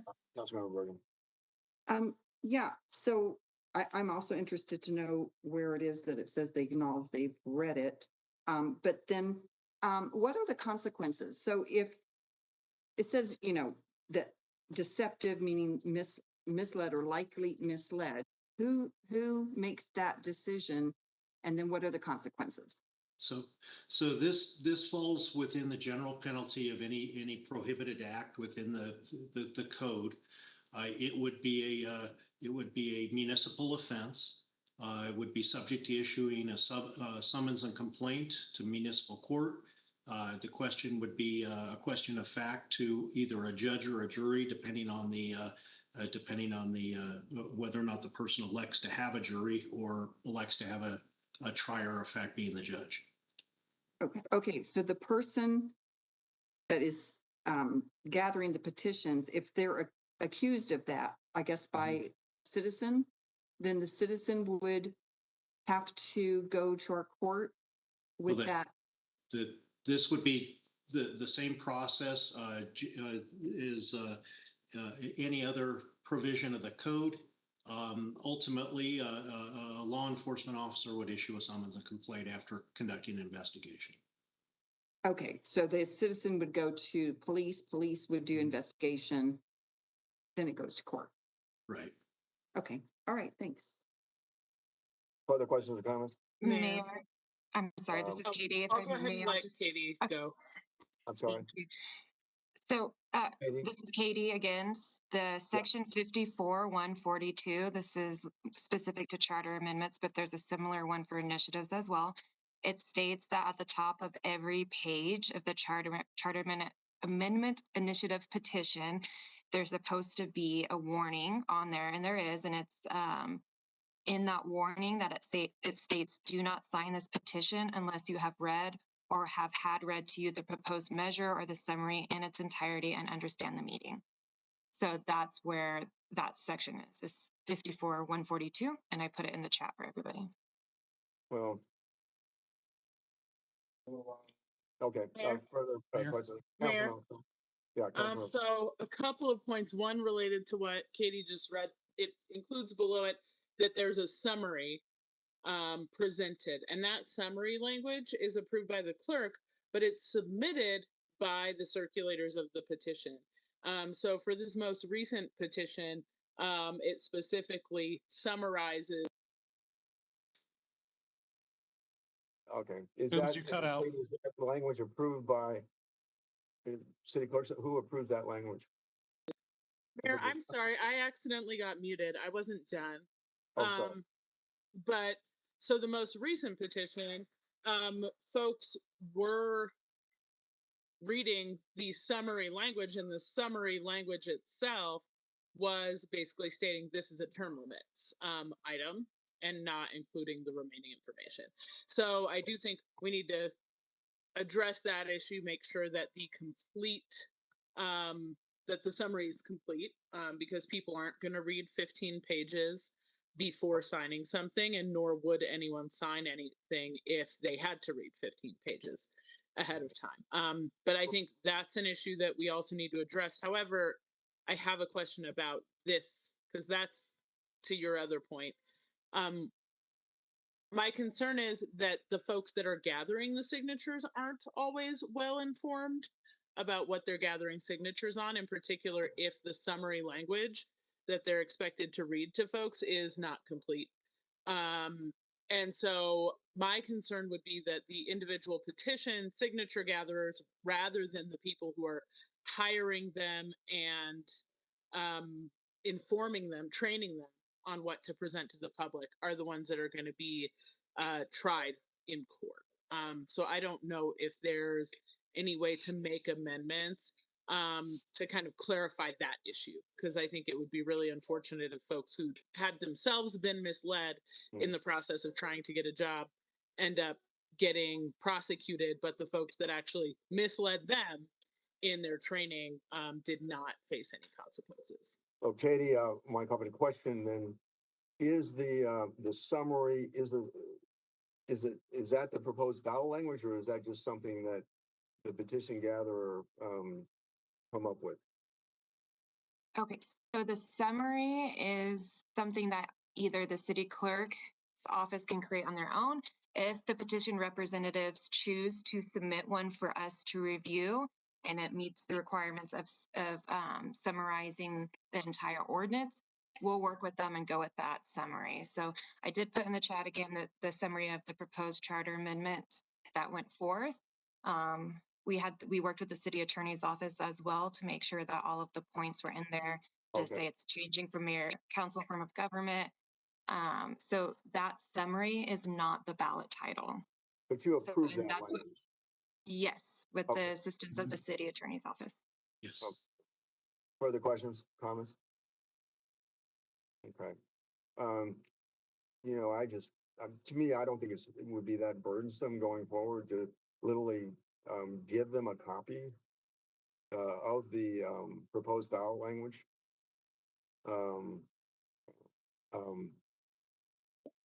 But anyway, so Katie, you're going to come back with some suggestions.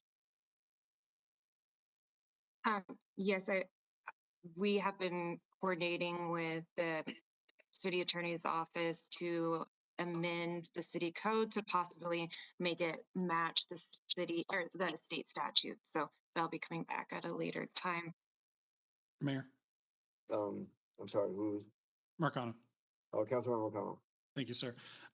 So another thing I would like to suggest, since we're on the topic of the actual petitions themselves, is that the placement of the warning, which, well, I think it's very ineffective, because if y'all have ever held a clipboard or circulated anything, where that is written is where the clip is, and that's typically where people keep a bunch of other stuff, so no one ever even sees that warning. When I've seen some folks out there circulating, you just have basically the page for people to sign, and then the folks circulating will give a very, very, in this specific ordinance or initiative that we're discussing, a very, very, let's say, brief description of what actually is in the packet. So I think that that's something that we also should look at adjusting, is the location of where that disclaimer is. It might even be that we need to redesign the form, because it's something that should be readily visible to everyone who's actually going to sign something. And I would just like to, I think, reiterate a point that was already made, is that the onus of following the law needs to fall on the company that is circulating this, not on the individual signature gatherers. I've spoken with several of the folks with this initiative, and they were given very, very bad trainings. Some of them were not aware of what the full context was that they were carrying. Some of them were frankly appalled when I explained to them what they were actually carrying, and got on the phone with their employer, I guess, to get a different assignment. So, let's just make sure that if when we're revising this, that it falls on the company who's doing this. Is there further comments or questions? Mayor, Councilmember Murillo. Councilmember Murillo. Yeah, just for clarification, so the summary that gets approved by the city clerk, um, it sounds like there's an option to not go with a city clerk approved summary. So did the proponents of the ballot summary, or the initiative rather, have input on crafting the summary, right? Because the way I read that summary, it's emphasizing the term limits, which we know that was such a minor part of the full 15 pages. So I'm curious how that became the first item in the summary, as opposed to the other components of the ballot initiative. So I guess my question is, even though it was city clerk approved, did that not still have input and need to be approved by the folks proposing the item? So, Mayor, if I may, this is Katie. I think that there was some confusion there. Either the city clerk drafts it, or the petition representatives have the opportunity to submit a summary for approval. So they submitted this summary for approval. We coordinated with the city attorney's office to make sure that it did have all of the points that the ordinance had. Where we get into a gray area is, who am I to personally say which item should come first? As long as everything is pointed out in there, and I can have Jack, our city attorney, speak more to that as well, but that was kind of what we were going by when we approved that. And that's correct. There's nothing that allows Katie or the city attorney to use their own judgment as to what is the most important thing, or the overarching purpose of the proposal. The summary just needs to indicate everything on a high level. It's a summary. Everything that's the big parts that are included in the request, in the petition. Okay. And that's where basically there's a list. The first one is having to do with term limits, but that's not the only thing on that list. Gotcha. So it sounds like that in and of it, like, is there any way to avoid that situation, or have a, I don't know, another way to prioritize that list? Because if you're reading through that, I mean, obviously the folks intentionally put the term limits there to, in my opinion, to be misleading, since that's such a small part of the ordinance. Ballot measure. I guess, do you have any thoughts on how we might overcome that situation in the future? Because I hear what you're saying, but that to me, is not the greatest process either. It is a very difficult position for the city clerk, when they're evaluating this, to be in and still remain neutral, because which you've just described as using your judgment as to what was the most important issue versus an issue that wasn't as important. I mean, is there any precedent that would support a different type of analysis that's not based on, opinion? I'm really unaware of a way to do that. I mean, I'm more than willing to explore it, but Yeah. It's and we have had some conversations with some very knowledgeable people regarding elections on this. Gotcha. And that's been, remaining neutral is the number one goal of the city clerk at this point. Mayor. Other questions or comments? Mayor? Mayor. I'm sorry, Councilmember Coon? Yeah, so I guess my question is, does the single subject rule not apply in the city of Aurora?